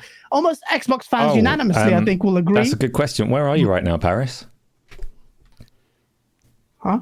That's their ad campaign. Oh. Paris has been missing in action for the last couple of weeks, months. Bye. Rest in peace. It is I love it when you go after Paris because where are you, Paris? Best value in gaming. Where's your? He's in my next source video. It's all fun and games, Paris. I'll fight me at E3. Shout out to Hoggy, man. Thank you for being a member for God knows how long with the blue badge and being a member of the team and just being generous as fuck. Xbox should get some flack for 2022. Don't need to trash them or defend them. I can trash them. 2022 for Xbox, EA, Ubisoft, WB had too many delays. Again, we can understand the issues. Doesn't mean we should excuse them. I understand, Hoggy, but I will shit on them all day. I am getting very tired of delays. I'm getting very tired of delays. They're so standard now. They are standard now. That stupid press release has become just really droll. Alvin, thank you for the $10 super chat. People put way too much importance on release cadence, especially for 2023 when there are big third-party games every month. Okay, general public doesn't care. We're not the general public, though, are we? Whether a given month's games are first or third party, and then he follows up with another super chat. Thank you again. And he goes to follow up. The general public doesn't care whether any game is first or third, only that it's on their platform. I will always say what I've said before on this kind of point. It cascades down from, and I know, Asa, you always hate the term core gamer, but it does, sentiments cascade down from the core gamer. I believe that. I think Alvin's point there about the release cadence, though, is a good one, because, Kibaji, and this isn't an attack on you, but you're saying that you don't like it when all the games are clustered together. But really, if you take a step back from all the marketing, if you get 5 games in January, or if you get a game every 2 months for the year or whatever, you've got the same number of games, maybe a CU problem rather than a release cadence problem. And this isn't an attack, because this is the same for all of us, right? Well, no, I am as well. I'm just as weak to it. We're all puppets to marketing, but really, same number of games are there. Whether you're jumping in when the marketing cycle tells you to or not, these games don't get worse if you just wait a little while. They get cheaper, if anything. The bugs get fixed. So it's a fair point, Alvin. We are all suckers for the marketing cycle. It is true. We are. Alvin, you were right. We are suckers for the marketing cycle, but I still believe the cascade effect. I can't put a value on it. How do I quantify the value of that? But I believe in it because you've seen brands grow. We saw the 360, despite the fact they had a year hard start, grow core sentiments. But we can talk about that for a while. Hoggy, thank you so much for the $5 super chat, and thank you, Alvin, for that super chat. Halo should have been delayed this fall. Co-op Forge, it's a different game. Yeah, well, history has judged me the correct person in that. Not that I needed any kind of real thought on that. Face 23 Brooklyn, New York. Thank you for the $20 super chat. It's very generous. He goes, Happy New Year's. Happy New Year's to you, bro. He goes, hopefully Xbox brings out some games next year. Enough with the acquisitions. They have more than enough studios to produce games. Face, you are 100 trillion% right. This 5-year dev cycle thing is coming to an end. We need to see Fable. We need to see Perfect Dark. We need to see what Avowed looks like. Show us. Buddy, come on, Hellblade. I'm not saying release them or rush them or crunch them. I see some dumbass comments. I just want to see those games. That they're alive. Yeah. But that they're alive, they're the develop. Look, we heard from Undead Labs, State of Decay. What the fuck's going on with that? We heard the initiative had issues. We've had issues about Playground Games with Fable. It will go a long way in just showing a tiny bit. We're not even asking for much, man. Damn. But 2023, I think, well, based on everything I've said, I might just contradict myself, but Acer, 2022 Xbox. Summarize, please, what you think Xbox's performance was. Well, I haven't done PlayStation yet, so I might just go through all of them all at once. I was gonna say, so just share your thoughts on them. Yeah, just generally, like, so PlayStation obviously have released, for the last 2 years, they've released games. Whether people talk about when they were delayed from or how they came to be or whether they were cross-gen or not doesn't overly matter. They've had a good cadence of games, a good marketing cycle. We've always had stuff to play and stuff to look forward to. Normally, historically, Sony's big weakness, if you have one, is that all of their games are single player. Like, essentially, we know the Sony formula of game and we know what we're going to get. And they've always stood next to Xbox, who have had a different focus. And Xbox have typically kind of shown them up. Different people will have different views on it, but shown them up in the multiplayer front. So for Sony, their big weakness hasn't really been much of a weakness for the last year because Xbox have kind of slept on it. So that's a good couple of years for them. Their weakness has not been exposed too badly. I will say that despite Sony releasing these big marquee games, though, and Xbox releasing, first party wise, very, very little for the last year, personally, I played more Xbox than PlayStation. And that is, I'm not saying that I'm the center of the universe, but this is something that Sony need to look at and address. Because if there are more people like me, it shouldn't be that way around.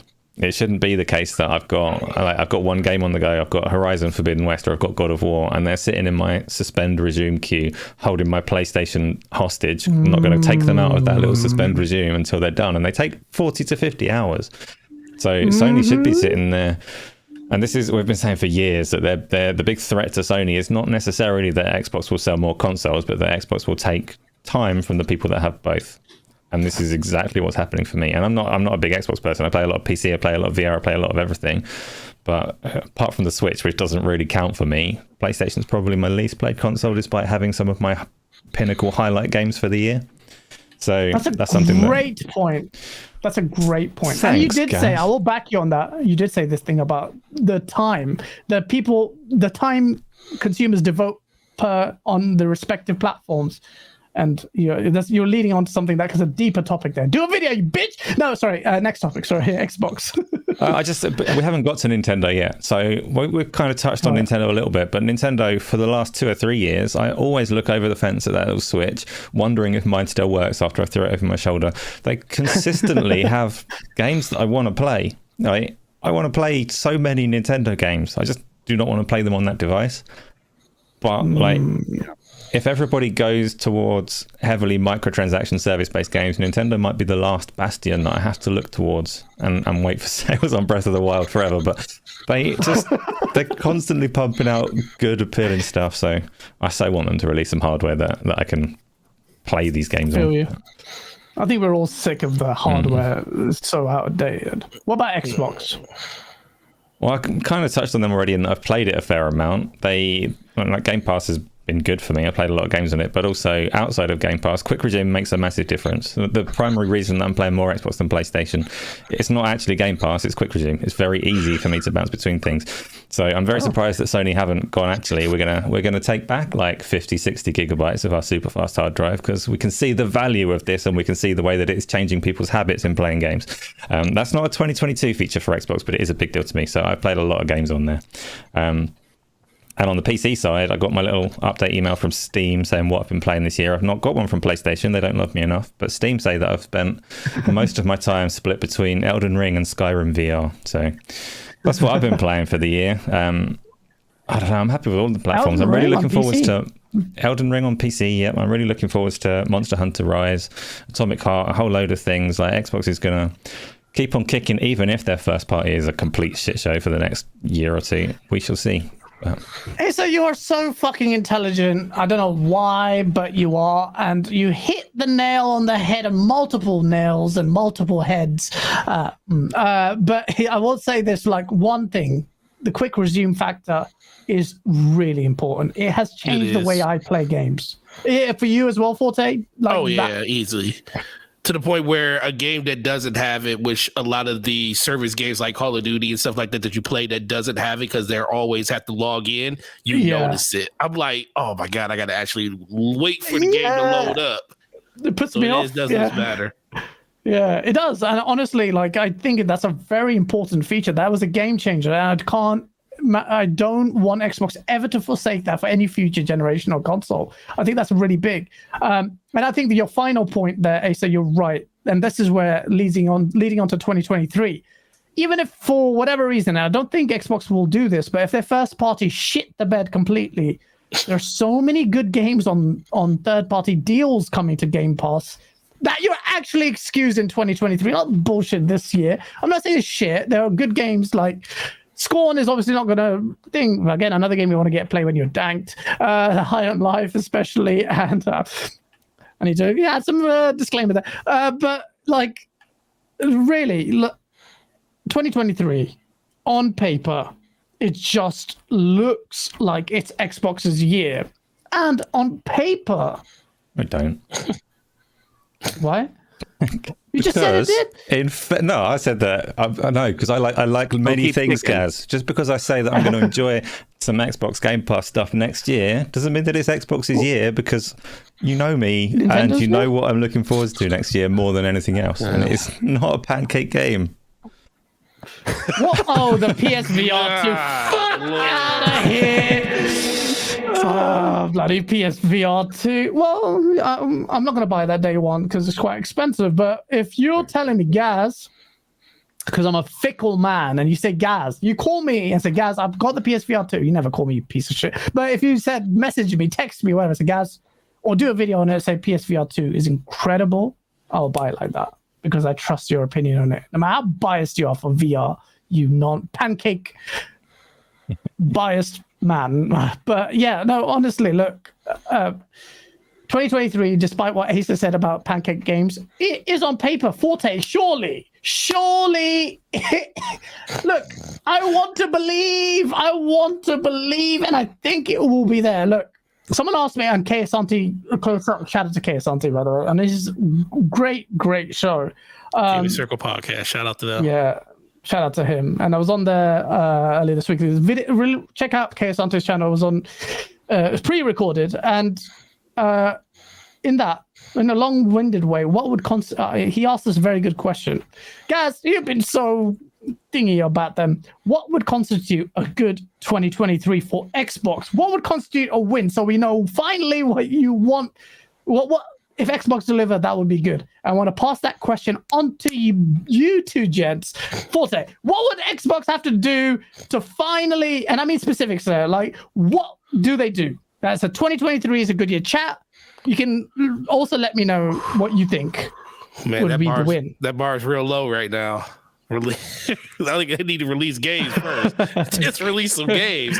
What games? What? Oh, come on, tell us. All right, so let's start with the fact that Starfield, I would like to really actually see at the beginning of 2023 and not at the back half of it, because it was one of those games that they now said it would be out in the first 12 months of, during the 12-month window from the showcase and stuff.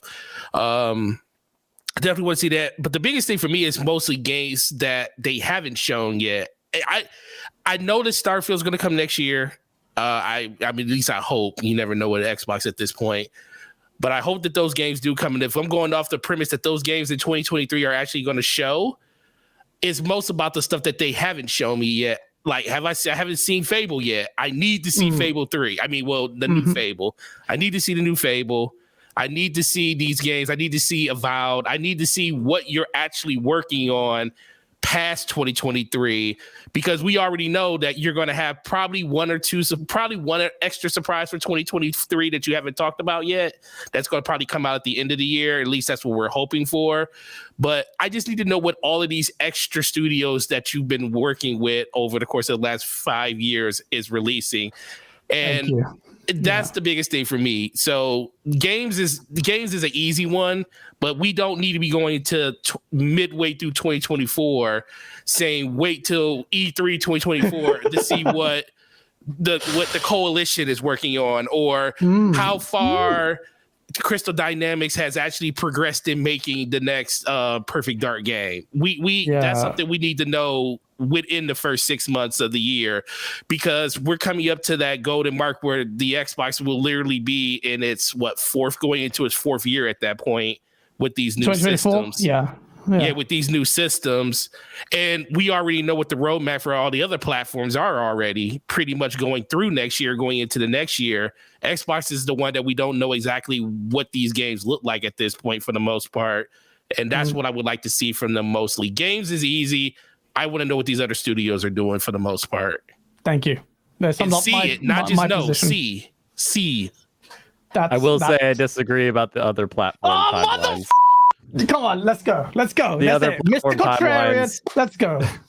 Well, we have more of an idea of what what Xbox is doing versus what PlayStation and Nintendo are doing. That's basically it. That's my argument. Well, we know a couple of games. Fine. I agree with that. I agree. I just think we know they haven't shown the games like the new Spider-Man. They haven't shown Wolverine. They haven't shown stuff like that. I agree with you on that. But and I do agree with a lot of PlayStation fans when they say this. The fact that PlayStation has released games, it kind of allows you to push expectations on what those new games look like down the road a little bit more. Like, I know they're going to probably be really good looking, probably amazing playing games. So you're willing to spend your beliefs on what these games are going to be when they come, versus Xbox doesn't have that. They don't get that type of. They don't have a track record. They don't get the benefit of that. They don't get those benefits at all. But I will say, and shout out to BG, I'm a big fan of his, and he's in the chat. He did say, like, it looks like an okay year for him, but it doesn't look like, he doesn't think it's banger year. I don't think PlayStation has much in 2023. Yeah, Spider-Man is big. Everything else is third party. What else is there? I didn't know how you were approaching this, or if we're going to again. Yeah, I didn't know how we're approaching this, but yeah, PlayStation's year is very quiet right now. That's what I mean. I'm like, at least we know what's kind of coming from Xbox. We don't know how it's going to turn out, but at least we know. But like PlayStation, Nintendo, I'm just like, I can only think of Nintendo, Tears of the Kingdom, and there was one other thing. And PlayStation, all I can think of is Spider-Man 2, and if we're counting exclusivity stuff, then Final Fantasy 16. That's kind of like Forspoken and all the remakes at the end of the year too, isn't it? It's next winter. Silent Hill. They were clever about that. Okay, they did clever next winter. Got you. Look, if you're going to use third-party exclusivity, then we'll chuck in the likes of you've got Stalker 2 and all of that. Right. But strip it away to first-party, because that's the barometer which we've been judging Xbox on. And I think we should carry that forward. PlayStation has a pretty fucking quiet year. Spider-Man is big. It's just Spider-Man 2. In my opinion. But Spider-Man is big. But why is there? It's literally just. And it's towards the end of the year, supposedly. Like, I think they blew their load this year, and I think they have a quiet year. But I will say that can change, and people will come at me for that. But Factions multiplayer, if it's good, Oh the yeah. optics of that will be huge because it will show. You're talking about Last of finally, Us? Last of Us Factions, the multiplayer. Yeah, yep. If that comes out, Yeah, that's looks true. good and bangs, it will say, look, it's another exclusive. Yes, it's a multiplayer. It's multiplayer. They can do live service, which will probably be a live And that's service something they game, to be need. honest. Yeah. Yeah. And they need that. And it shows Naughty Dog are tackling this multiplayer only project because they took it away from the Last of Us 2. So, so they better, if they deliver, I think that's massive. It's the equivalent of Xbox delivering an Uncharted or The Last of Us or one of those God of War, Sad Dad single player games. The equivalent opposite end of that. I think that'll be big. Asa, do you agree with me? About factions? Do you listen to what I say? No. When you talk like more than 5 words, it kind of becomes a high-pitched blur in my ears. So, It blends in. yeah, exactly like that. The factions, I don't know anyone that sincerely played factions for The Last of Us and enjoyed it. I know people say they do. I know there is an audience out there. Yeah, but nobody trusts Gaz. Well, okay, I do trust you, Forte. Forte knows people. Multiplayer. Factions 2, I mean, yeah, Sony's 11 service games are going to start to materialize at some point. A lot of people in our chat are saying that one's not expected next year, like it's early in development, so might be a ways out yet. That's not good then. I don't know. Can they do it? I mean, of course they can. What of course they can. Spider-Man 2. What? Oh, what other games are there? I don't think that I know that we want to hold them to account for their first party in the way that you do Microsoft. I'm less on that myself, and I don't think Sony view their own portfolio in that way. So I think I think you're right, Asa. Yeah, and their release cadence, as you will say, will include things like Final Fantasy 16. It's the Final Fantasy 7 remake Part 2. Rebirth, or whatever it's called, next year as well, or is that a bit later? I don't know. That's what I was saying. Has some surprises. They've proven themselves. Like we've talked about them earning the benefit of the doubt. Yeah, money hatting bastards, absolutely. But we're all puppets to the marketing cycle. Final Fantasy 16's Game Awards trailer is the first one actually that looked good to me for that game. I was looking at the previous ones thinking this looks terrible, and I do not trust Square Enix to deliver good games consistently. So it's very much like it's a coin toss as to whether that one is terrible or good, but at the very least it'll have a good soundtrack, and that last trailer did look good to me, so that's in there. And they've got PSVR 2, so they're going to have more exclusives than any other console combined. Oh my god. Yeah. And I'm not sure if Silent Hill 2 remake is coming out in 2023. That might be. Probably. I'm not sure. Might be. I think it was announced as a date, but it might be. But these are exclusive. I think it's weak. They're not first party, but they are exclusive. Well, I will say that people always talk about the money hatting situation. I always go back to as soon as Starfield got delayed out of 2022, literally the conversation was like, who should Microsoft go out and what should they purchase to put in Game Pass? That's a great point. Everybody was saying it. So even though we're talking about PlayStation money hatting stuff, people wanted Xbox to do the same thing. The only problem was PlayStation already did it earlier for a lot of those games and stuff. So I don't think money hatting problem. I think that's the last thing people want to see happen when it comes to games, because they want to play them wherever they want to play them at. But we can't get mad at the fact that PlayStation took initiative by doing that, and Xbox was kind of forced to have to do that. And I don't even think they did a good job at that. And they got the most money of everybody. They've been routinely outdone by Sony as far as money hunting is concerned, which makes me hate PlayStation for doing that, because I hated Microsoft when they did it with Titanfall and even with Tomb Raider, because it goes to show you're trying to plug the gap there. Not but Titanfall, guys. Titanfall opinion, is one of the few games that stands as an exception to that rule.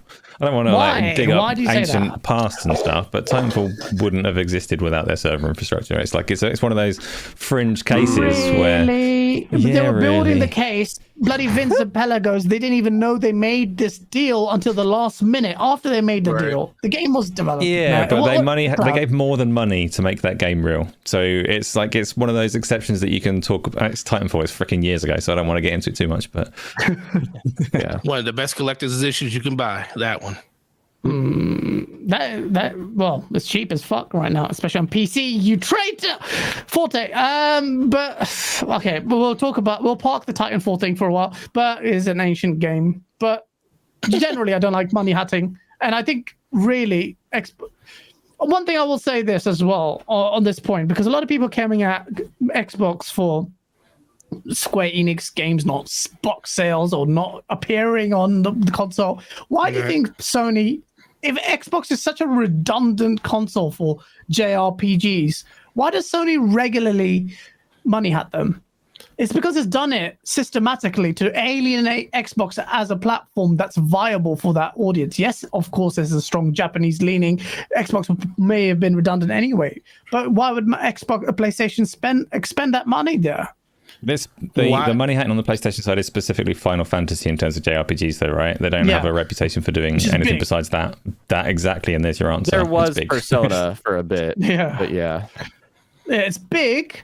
And they know that they're spending money because they was like, oh, Xbox is dead anyway. So why is Sony spending money on Final Fantasy money hatting routinely and continues to have these exclusion deals? Is because they don't want Microsoft to get any footing there. So for all the fanboys who will say Xbox is dead for JRPGs, they've got to speak to your overlords at Sony and say, why are you spending money?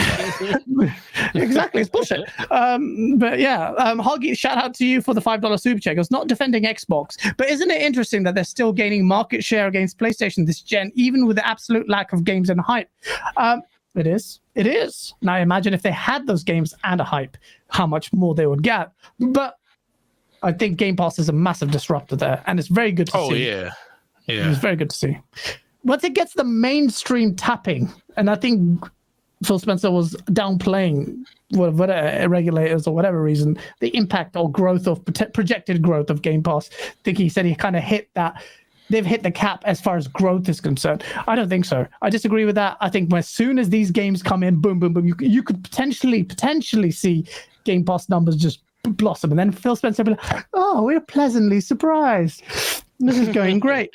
But yeah, you're right, Huggy. It is doing really well as far as market share is concerned. And that's why Sony is concerned with ABK going through. They will feel the heat. And I just want to clarify this one point on ABK. A lot of people keep coming at me or making excuses. I do not agree with you, Huggy, on this point, that the regulators are the reason why they didn't show anything at the Game Awards. I will say this point.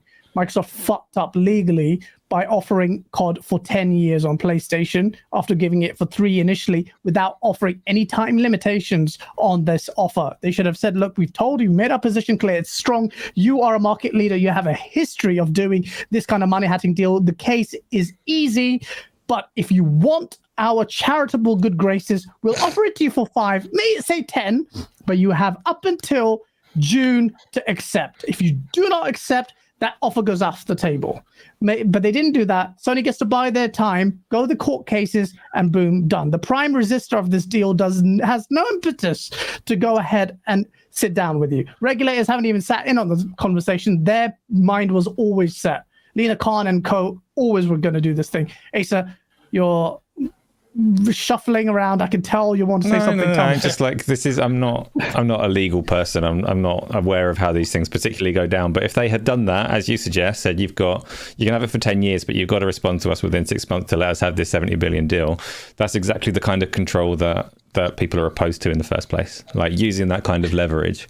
So that's kind of. If you can use that. Well, if you have the substantial points of your points, and you are relying on your primary point is we are third place. We are small entrants in the space. We are very small fry in this space. Sony does this routinely. Bam, bam, bam, bam, bam, bam, bam. Then it said, well, we will give you this opportunity to completely prove to us, one, that your concerns that you've raised with the regulators are valid, because that's our test. If you truly believe all the shit you're saying to the regulators, then why wouldn't you accept this deal? We can't obviously offer a COD in perpetuity, but we can offer it to you. Here it is, a decade-long deal, answers every fucking thing you said. Parity with content, release it day one on thing, even let you have it on your subscription service.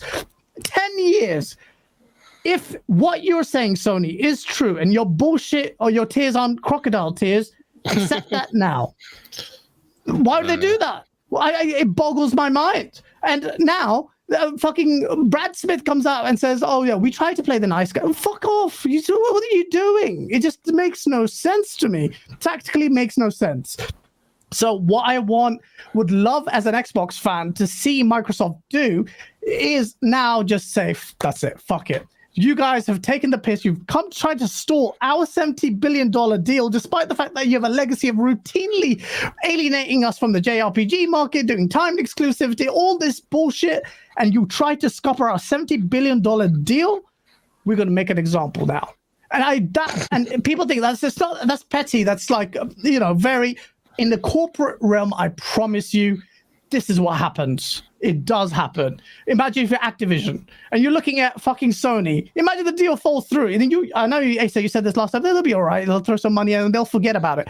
I don't think that works that way. I think ultimately Nvidia still work with Microsoft quite happily after Microsoft stopped the ARM deal. Like corporations, all those shareholders, they're not going to go, you cost us all this money, so now we're going to slice our nose off, spite our faces, and stop taking the money that you're offering today. No.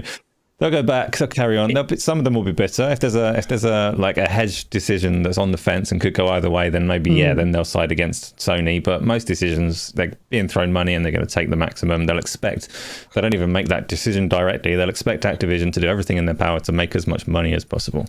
So they're not going to cut off PlayStation.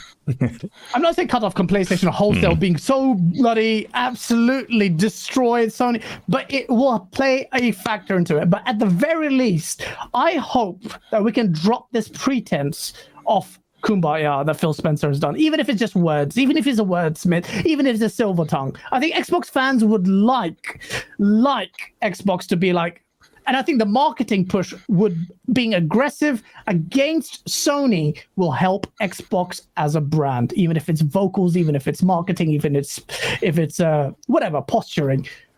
Show us that you're pissed and we will love you for it. As Xbox fans, like, these guys fucking get it. Shit. I don't have to say anything. Gaz doesn't have to scream because fucking Phil Spencer's pissed. Not just disappointed at the VGAs, he's angry. Sorry, I've ranted about this for a while, but obviously feels a certain way about it. Huggy, thank you so much for the... So sorry, gents. I know it's about you, and I just sorry. My no, you're good, man.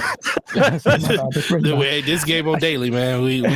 We here for the sauce. No. It's all about you. I'm really sorry about that. Huggy Channy, thank you so much for the $5 super chat. Xbox is winning in 2023. Announced game releases in 2023. ABK finishes, hopefully. 2 more AAA first-party games by the end of the year. I'm not even asking for that, but if they do that, Huggy, I'll be there shitting diarrhea on PlayStation all day if they're good AAA games. And I'll accept Diablo 4 as one of them. If Diablo 4, if the ABK deal gets done, Diablo 4 enters into Game Pass. Believe me, Xbox want that to enter into Game Pass. Monumental.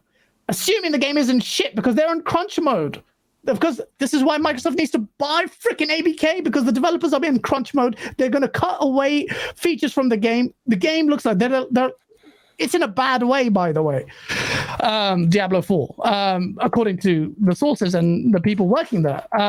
So, Hoggy, thank you again for the $10 subscription. I hate that they're offering any long-term deals for COD. I love you. I could kiss your forehead. I agree with you 100%. I hate that they did that. I would like, but maybe there might be a valid reason that I would like COD to change after the acquisition. They might change because they're making it biannual and there's a possibility there. Sucks that those studios will be locked down to COD for a decade. I don't know if that's the case. Is that the case that the studio is going to be locked down for a decade? If it's biannual, that's like 5 games in 10 years. It depends on the contract, because if they have it written that they need to release those games because PlayStation has those marketing rights, do you want to, if it's over the course of 3 games, do you want those 3 games to happen in 3 years or over 6 years? Yeah. No, you want the 6 years. You want it longer. Better quality games, more cadence, and they won't be locked. PlayStation would want it over 6 years, but Xbox might want it to be over in 3. Fuck it. Let's just say we'll give you COD for 10 years, 3 COD games. That would be fucking brilliant. But then they would bite their own nose to spite Sony. They heavily rely on Sony's income there to supplement the cost of the $70 billion deal. So it's not going to be like that. But I do agree with you, Hoggy. But Spencer and Co., if you believe them, have said that they would like to revisit the legacy titles that ABK Powerhouse owns, which I did a video ages ago about. Oh, the things they could bring back. Prototype. Mr. XX. So, did you say yay? Yay. Yay. Gay. I said yay. Yay. Oh, Yay. that's inappropriate.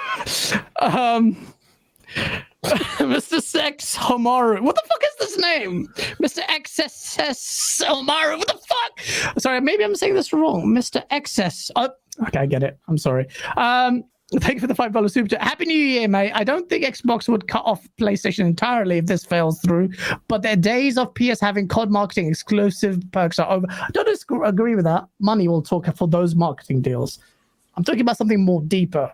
Propensity to enter into those deals if it's up on the air. We'll work with Microsoft because, piss off, that kind of thing. But yeah, shout out to Yeski. So yeah, very quickly, Ace, I'll lead you with this. This event is happening, people. Come on, it's happening. Jeff Grubb said it. Jess Gordon saying it. It makes no sense not to do this January event. January or February. Look, if it doesn't happen, blame Colt Eastwood. But if it does happen, you can thank me for it. No, just tell it's gonna happen. They got fucking 6 months to release these games, man. Of course, if people are asking for an event, it's just easy marketing. Event is coming. What do they show? If you are Microsoft and you're running Xbox and you have pricks like me to deal with, what would you show, Asa, in this Everything. event? Loads of stuff. At least 12 months worth of games. The problem with Microsoft, there's all these rumors that they've spent all of this time keeping quiet because they wanted all the regulators to think that they're small or whatever. It's not worked. It's not worked. They're not buying any of Microsoft's public face for this. So just do it properly and give gamers what they want. Give us at least a year's worth of big games, gameplay for everything you've got gameplay for, big, loud showpiece, get people excited. Yeah. Absolutely. Well, I'll go a little bit less than that. That's good. That's a great start. That's an amazing start. I expect, Kibiji. Actually, let me get it to you. I'm so fucking motor mouth today. Sorry, sir, Tony. I'm so sorry. 2023 January event for Xbox or Feb, whatever it is. What would be a good show? What would you do? I've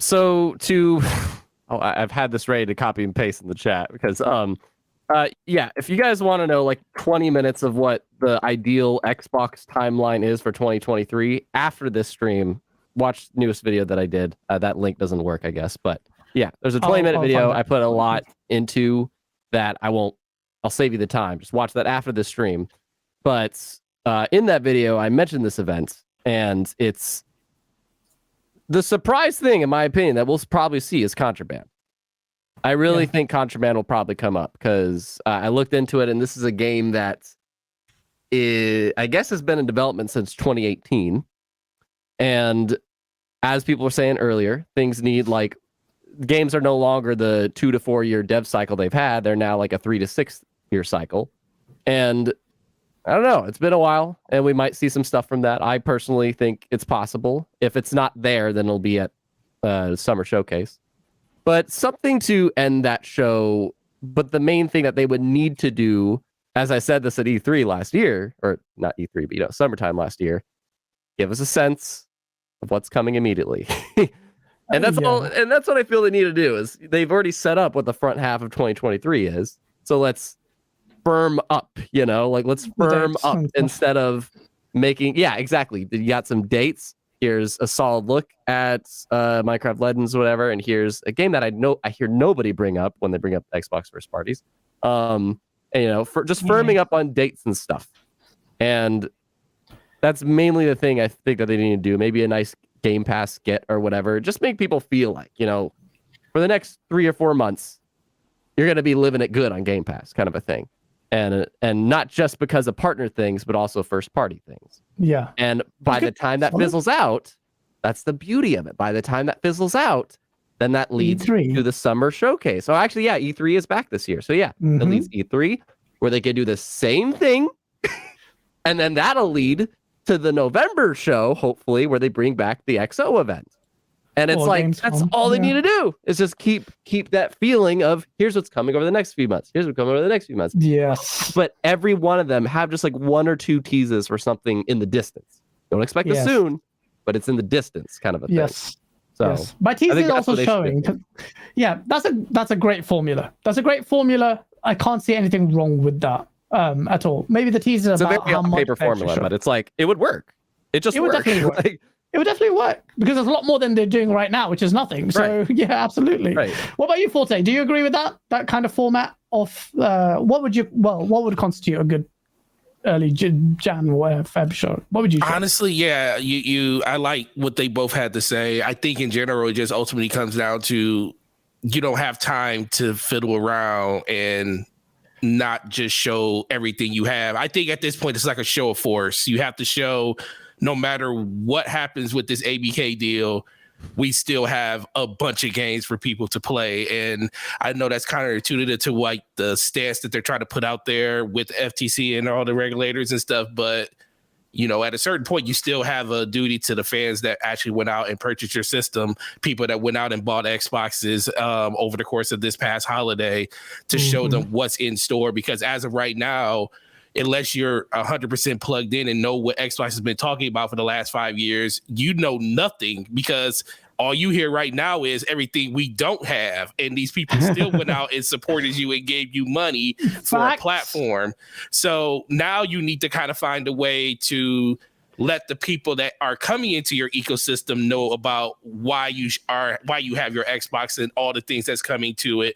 So I would start the Contraband one was a really good one, because that's literally a game I completely forgot about. It's literally it's something that's going to be a while away, by the way, bro. Yeah, it's going to be some of the hiring. But that's also one of those positions they're hiring for. Yeah, they're hiring for positions. But guess what? If they can come up, out with a trailer for Outer Worlds 2 making fun of itself within a year of that game coming out, just talking about it, why can't we get something not quite as that, but something that at least shows us like a logo or something about the game, or at least what the game is about. Got that logo, and Outer Worlds 2 was just like an announcement for the project. Yeah, just an announcement for another game. But I also think, I will say this though, if it's not being ready to show, it's not ready to show. I do think once you show an announcement trailer, the next time you show it should be gameplay. Yes, it shouldn't be 100%. Anything outside of that. So I agree. If that game isn't in a gameplay state to show, then you don't show it. But we're also, like I said earlier, 5 years in on all of these games that they've been talking about. There's no reason that we shouldn't have to wait until June to see what Fable looks like. I mean, I'm happy to wait till June, because the rumors suggesting that the game is far away. But see, this we're also talking. We're happy to wait because we know what's coming. Right. What about all the people coming in that don't know what's coming? Yeah, but Jan and June is 6 months. I mean, I'm sure that's negligible. They've got 6 months to tide them over. Starfield, Redfall, and Forza. That will tide them over. So we seen. All right, so let's not act like we didn't see a bunch of Redfall and everybody was tired of seeing Redfall, and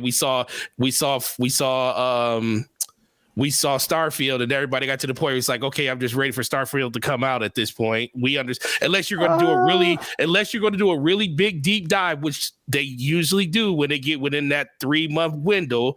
Right. I can understand Starfield, especially the games that's coming out in the first 6 months. But I'm just thinking about stuff that people haven't seen anything from in over 4 years. I think they can wait for that. If I'm doing a January showcase, I would show those 3 games, Forza, Starfield, Redfall, have solid release dates. Okay. And we'll show 1 or maybe 2 extra, 1 game. I'll be happy with avowed gameplay. And then make it very clear, there's no harm unless your intention is not to do this. This is just scratching the surface. You're going to see more gameplay from our first party studios and what they've been working on at E3 this year. Boom! Everyone's going to be hyped. Everyone's going to be hyped. Everyone's going to be hyped, bro. Like that. Bro, come on, man. I'm nervous about the promise too. Listen, I'm with you on that. I just don't want promises like that no more. I'm like I said, 2023 is more about show me now. It's not about waiting until the end of the year, the middle of the year. It's not about show. That's what I'm saying. Show it. And listen, if you're going to have an event this early in the year, then you need to come with the expectations that you need to show stuff to people that people want to see. Because guess what? All we did was complain. All we did was complain all through the fourth quarter of this year about them not showing anything. And guess what? PlayStation did the same thing last year. And people were like, oh, I'm tired of seeing this game. I'm tired of seeing that game. But guess what? When those games came out, they still bought them and they still loved them. And they knew exactly what they were getting, even though PlayStation showed them the same trailer, or not even the same trailer, or the same type of gameplay 4 times in 1 year. How many times did we see Deathloop and we got tired of it? Well, we got tired of Starfield. No, yes, Definitely haven't got tired of yes. We got tired of seeing Deathloop after a certain You know amount what of would time. be cool? Everybody got tired of seeing it. You know, But they showed it like Sorry, I'm 4 talking about times in Starfield. 1 year. at the end of these shows, just because Matt Booty has seen Fable and he's like, yeah, it's looking Yes. great, but it's not.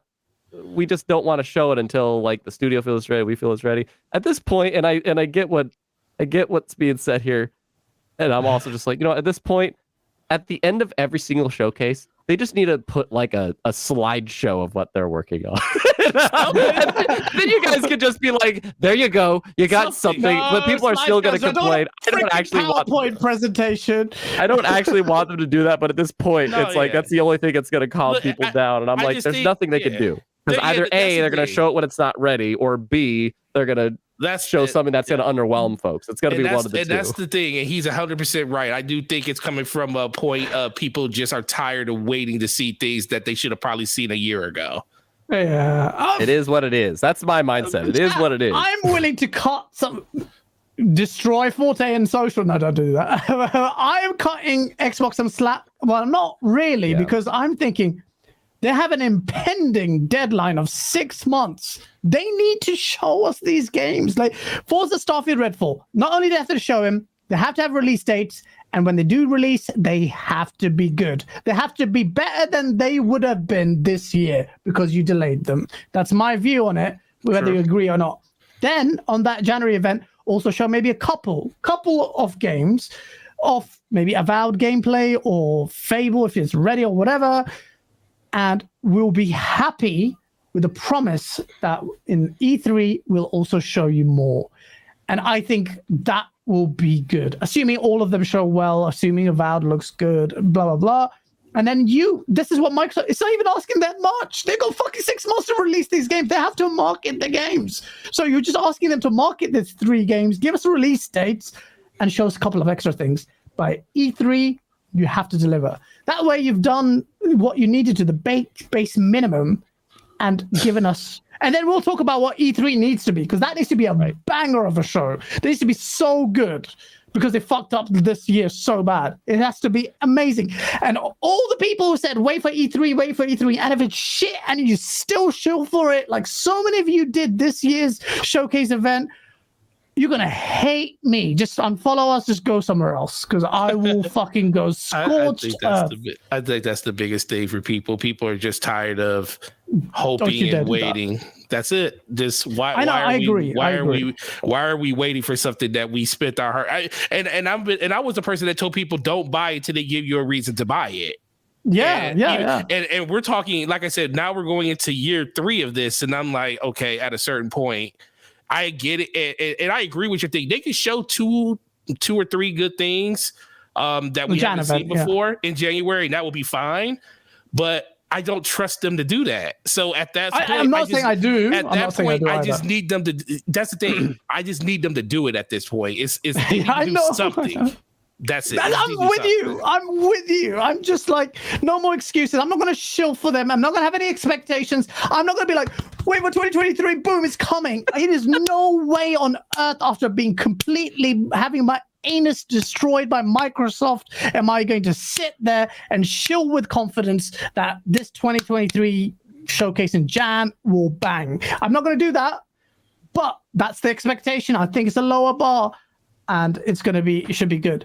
The Source is going soft, did you say? Wait till you see the Source video when it comes out Tuesday, Wednesday. You will shit yourself at how raw it is. It's the hardest Source video ever made.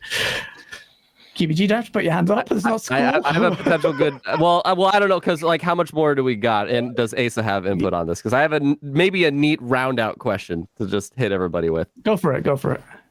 Well, it's okay. Well, just basically to take us back to games is not much explanation whatsoever. Okay.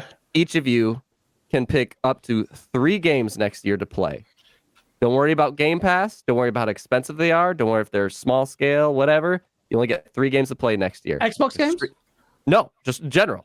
There's Street Fighter. There's Jedi easy. Survivor. There's Spider-Man. There's Starfield. You only pick 3 games. Resident Evil 8, explanation. Walking Dead, Saints and Sinners, and Firewall Ultra, whatever it's called. The first one, Resident Evil 8 VR. You mean? Yeah. Nice. Firewall. Okay. They're 3 VR games, guys. They're all VR games. 3 Nice, VR games.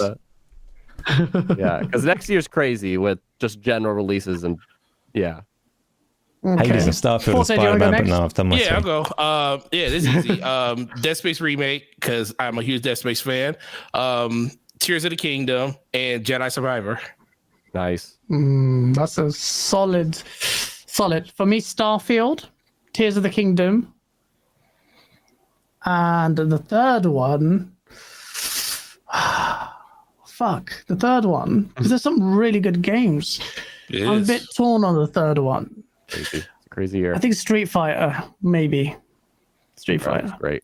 Can't wait for the sauce video. I'm not even on into that. Street Fighter, but that game is fucking boss every time I see it. So Yeah. Starfield is up there. The Tears of the Kingdom, if it fixes some of the issues, Breath of the Wild, I'll be in heaven. That's my game of the year runner-up.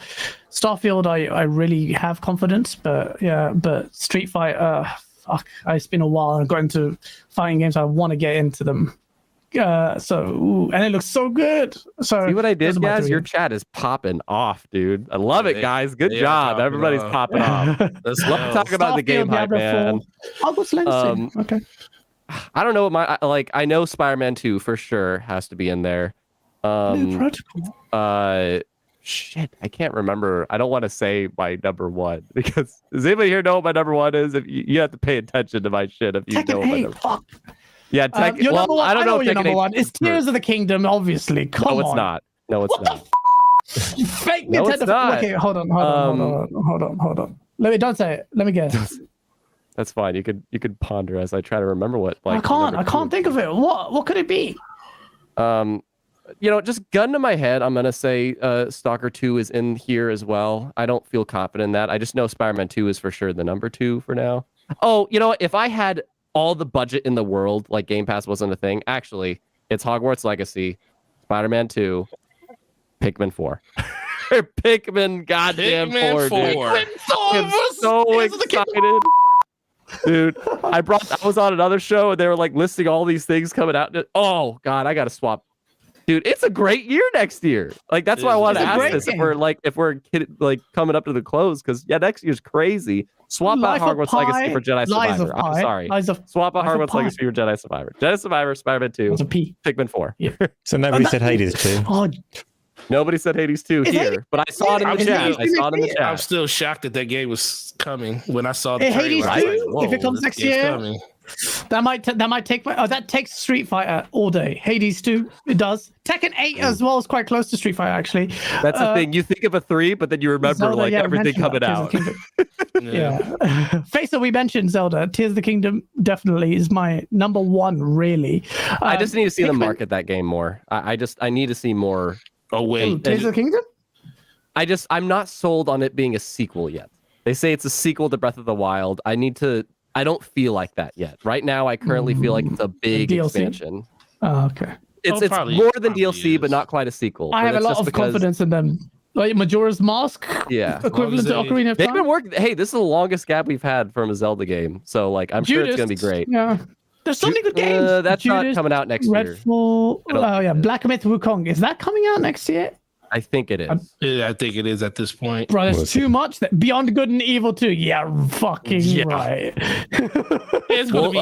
We never know. You never know. Actually. It's going to be a strong year. We said this same thing last year when we did these shows. We was like, yo, 2022, like as a third party and all those other games were huge. And there's so many games. It's even if half of them get delayed, it's still the crazy. That's why, to make this go full circle, that's why I started off this stream with saying, I kind of took it from I think it was kind of funny. That's a good thing you did there. It was kind of funny. They started off by saying, dude, is next year like the finale for gaming? Because there's so much coming out. It's a lot. It's fucking sick. Actually, I'm so glad you did that because there are so many. Look at that. Hades 2. Lies of P looks amazing. You got Tekken 8 as well. Spider-Man 2, I'm not a big fan of. Assassin's Creed Mirage, I'm actually interested in that. RE4 remake, I might actually play that. Actually, that's RE4 remake, yep. maybe, but there's loads there. Yeah, I forgot about remake. Replaced would be number 3 actually. Fuck, okay, there's too much there. I do see that game, and I'm like, that is a very Gaz game. Is Armored Core coming next year? Yeah, apparently. That's why I thought it was There's no crazy. They announced it at the Game Awards, and they're like, yeah, From Software's next game next year. I'm like, what the fuck? What the fuck? We haven't have time to cover any of these games because we're going to be playing them. Right. It's a great year, especially if you're lucky enough to own all platforms. Dude, it's an incredible I hate year. it so much. As somebody that finally has the newest gen consoles for all 3, I hate it. It's so torturous. It's torturous, but in a good I way. hate making choices. I don't do RPGs. It's like Mila Kunis tickling you to death. It's nice, but it's still torture. Ace out. Thank you so much for the $5 super chat. Question: do we think Nintendo's releasing a new console or a handheld in 2023? Not releasing, revealing. Maybe. I'm with that. I'm in agreement with that. I think they'll reveal it, but not release it. Do we think that it's going to be a new gen, or is it going to be just a continuation of this one? So and very good. It's just an entire topic that like I told myself the other day I could literally be on an entire panel just talking about what the frick is Nintendo doing next. Yeah, I don't think Nintendo. I don't think they're going to move on from this gen until they pass PlayStation 2. I think that's a goal. Well, they can, I guess, not move to next gen, but the situation is they can't abandon the Switch. No, they're not. Well, they can't. Well, whatever system they do going forward, I think it has to be backwards compatible. They have to they backwards, so there has to be a hybrid still. They can't. I don't think they can change that up. And I just think that they're not going to do anything drastic when it comes to moving on until they hit that 155. Because I think they can hit it in the next year to 2 years. It continues. They're already at 130 already almost now. So Faisal mentions the last night, if you remember that, and Replaced is completely overshadowed that. I don't even know what's happening with that last night, which was basically looked like Replaced. So good shout out to you, Faisal. I don't know what's happening with that. Smash the like button, people. We are coming to an end. I see you there, Christopher Hart, you troublemaker. But yeah, look, I'm glad. That's a very, very good question that you asked, because it showed what I do. Yeah, the futility of some of the console-centric conversations when we are eating good in 2023, assuming all these games don't end up being shit, which they won't. Some of them will, but ultimately, 2023, this is the year it's going to be. Next year is going to be, it's almost 2023 here in about 40 minutes, but it's going to be an incredible year. Like, in terms of content creators, it's actually very exciting because I like talk to Colt, Dealer, and all of these guys are like fucking this year, even irrespective of platform, has been dead. As a content creator, 2023 is so exciting. Just playing the game and to cover it will be exciting. I hope everyone joins us and enjoying the gaming and not delve too much into the console wars, although I will back you on that anyway because I love it. Shout out to Jonas the Dad for the $2 super chat. He goes, love your source, Gaz. I stand with you. Demand better. Thank you, sir. Thank you. And everyone in chat, thank you. Please smash the like button if you enjoy the show. We're going to wrap it up. And before we do, we have to give these gents a chance to tell us where you can see their sexy faces. Kiba, you were smiling there. You knew it was all about you as well. And Forte, both of you smiling. Both of you do it together. No, what are you doing there? Shout out to you both, gents. You killed it, as always. Tony, where can they find you, sir? You could find me, just Google Samurai Kibaji. There's a space in between, and that's Kibiji. I am the hype man, or at least I try to be. I like to build the hype for upcoming games. That's why I wanted to end the stream with that question, because anticipation and speculation can be fun. There's a difference between setting expectations and hoping. I need to firm that up with everybody. I put that in some of my videos, and they're like, how can you bring this up? These are some high expectations you got. They're not expectations. They are hopes, and I'm sharing them with you, and I would like to know your hopes. If you want to speculate about upcoming games on YouTube, go to Samurai Kibaji, and you can find a video that is shockingly doing great about my proposed Xbox timeline next year. I put a lot of time into that, and I'm shocked that it's actually doing much better than my typical discussion videos. So Thank you very much for love on that. And I'm assuming that means it's a good video. So go check that out. And I will see you whenever you... Oh, yeah. If you want to hang out on Twitch, Mondays and Thursdays. Do it. Schedule there. Do it. And he's got great videos as well. Shout out to him. Thank you again. Anime, West Side Otaku, Bleach. Let's go.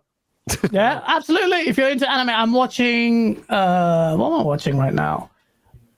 I watched Cyberpunk, Gaz. I finally watched it. What do you think? Edge Runners was good? It was good. You gave it 8 out of 10.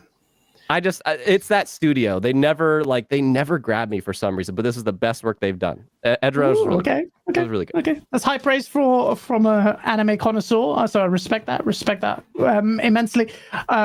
I'm watching Demon Slayer the movie now. It took me a while, the first one. Now I'm going to watch season 2, but it's going to be wicked. And then I'm going to watch Chainsaw Man because I've heard good things about it. So that's good. And Bleach, but I need to find where I left. That's a lot. That's a lot. Episodes. Yeah. There's a lot there. Last but certainly not least, Forte. Thank you so much for, as I say that, Erodimus with this $5 super chat goes, thank God Forte didn't say Destiny Lightfall as one of his 3 games progress. I hope you had a good time, bro. Thank you so much for coming on again. Yeah, man. Definitely. I appreciate the invite as always. It's always a great time. And as always, I always try to tell people, even if for the year you feel like the platform that you root for, you play on, didn't do as great as it normally should do, just remember that gaming is just gaming. No matter where you play it, it's great. 2022 was an amazing year for games in general. 2023 will also be an amazing year for gaming. And I think it's just time that we put down our flags and just start celebrating games instead of the platforms that we like to play on, because those platforms don't define you. The games that you play define everything that goes around, and that's all that really matters. So for myself, it's Gaming Forte everywhere, YouTube, Twitter, and Xbox Live and PlayStation. DPS podcast every Thursday night, 9 p.m. We'll be back on the 5th of next week with my homeboy Slow-Mo Backslap. It's a great time. Make sure you come through and check us out. And with that, have a great new year, everybody. Raise a glass, post a picture on Twitter. I'm going to keep doing it. Fuck it, we get demonetized. 2023, bitches! And have a good weekend, guys. Just playing everything. Just spam everything. Shout out to everyone who watched that. Also, thank you, Patrick, for being a member for 7 months. He goes, Happy New Year, everyone. Asa, you're awesome. Gaz, you're even more awesome. Wow, that's so nice of you, Patrick. Fire Shadow, thank you for the $5 Australian. Happy New Year to the legendary channel. Thank you so much. Happy birthday, Gaz. And it's now January here in Australia. Thank you from greetings from the future. And Xbox still has no goddamn games yet. It will change, Fire. It will change. Shout out to everyone in chat. Before we go out, Asa, tell lovely viewers what's in store. What are you doing? Still covering VR even though it's dead? Okay, fine. Yes, definitely still covering VR. Still love it. Still running around on my treadmill. I've got my little channel over. Yeah, links are in chat. Thank you, Isla. So go along and like Thursdays in particular, Thursdays 9 o'clock UK time, I talk to people for like between 1.5 and 18 hours. So if you think that I don't talk enough here, then I'll hop over there and you realize I do talk quite a lot. But there is quite a lot of VR talk in there, as well as all the other platforms and all the retro stuff and whatever the hell I feel like. And obviously we've got big things planned on this channel and on the GameOnDaily platform in general. So we've got our new show coming at some point early next year. I know Gaz has mentioned it a few times and we haven't quite delivered on that, but it is coming soon and it's going to be brilliant. We're going to keep going with these, and there's just going to be loads of stuff to look forward to. So happy new year, everyone. What about you, Gaz? What you got in the pipeline? Actually, thank you for reminding me about the game chats. The new show that's coming over. It's really ambitious in the design of it. When it does come, finally, we get to bridge the gap between you viewers and us to phone in and discuss with us. Tuesday show where it's just like call in, discuss. Obviously, going to have some instances where people take the piss, but it's going to be fun. We really desperately want to have that line of comms because GameOnDaily.com is an aggregation platform to power you guys. Honestly, it is there for that. So the show should do that. Just a bit ambitious with what we're doing. We'll get there. In terms of my timeline, for the people who threw personal attacks at me for my views on Xbox. Me. Sorry. Oh, no, not about Xbox. Fine. I'm used to that. That's fine. But for all of those who said all that shit, just prep your body armor, buy it now, Amazon Prime, whatever. brace yourselves. The source video should be coming Tuesday or Wednesday. I've got to do some mad editing. I've also got more videos coming in the works. I wanted to do an end of year wrap up, but I thought let's just do it in the chat. A lot more content, another live show, and more source for everyone. Thank you, everyone, this year for supporting us, all of you, for coming in, tuning in, whatever. Appreciate a lot of it. And we're going to be covering all platforms more. I know I'm an Xbox guy, but I will be covering all platforms more thoroughly, and more, hopefully, reviews of games as well, because people have said they want to see that. So hopefully we can do that now that I move away from multiplayer. Asa will hopefully bless us with his incredible videos as well. It's been a while, but Asa's videos have been dank, especially tech analysis.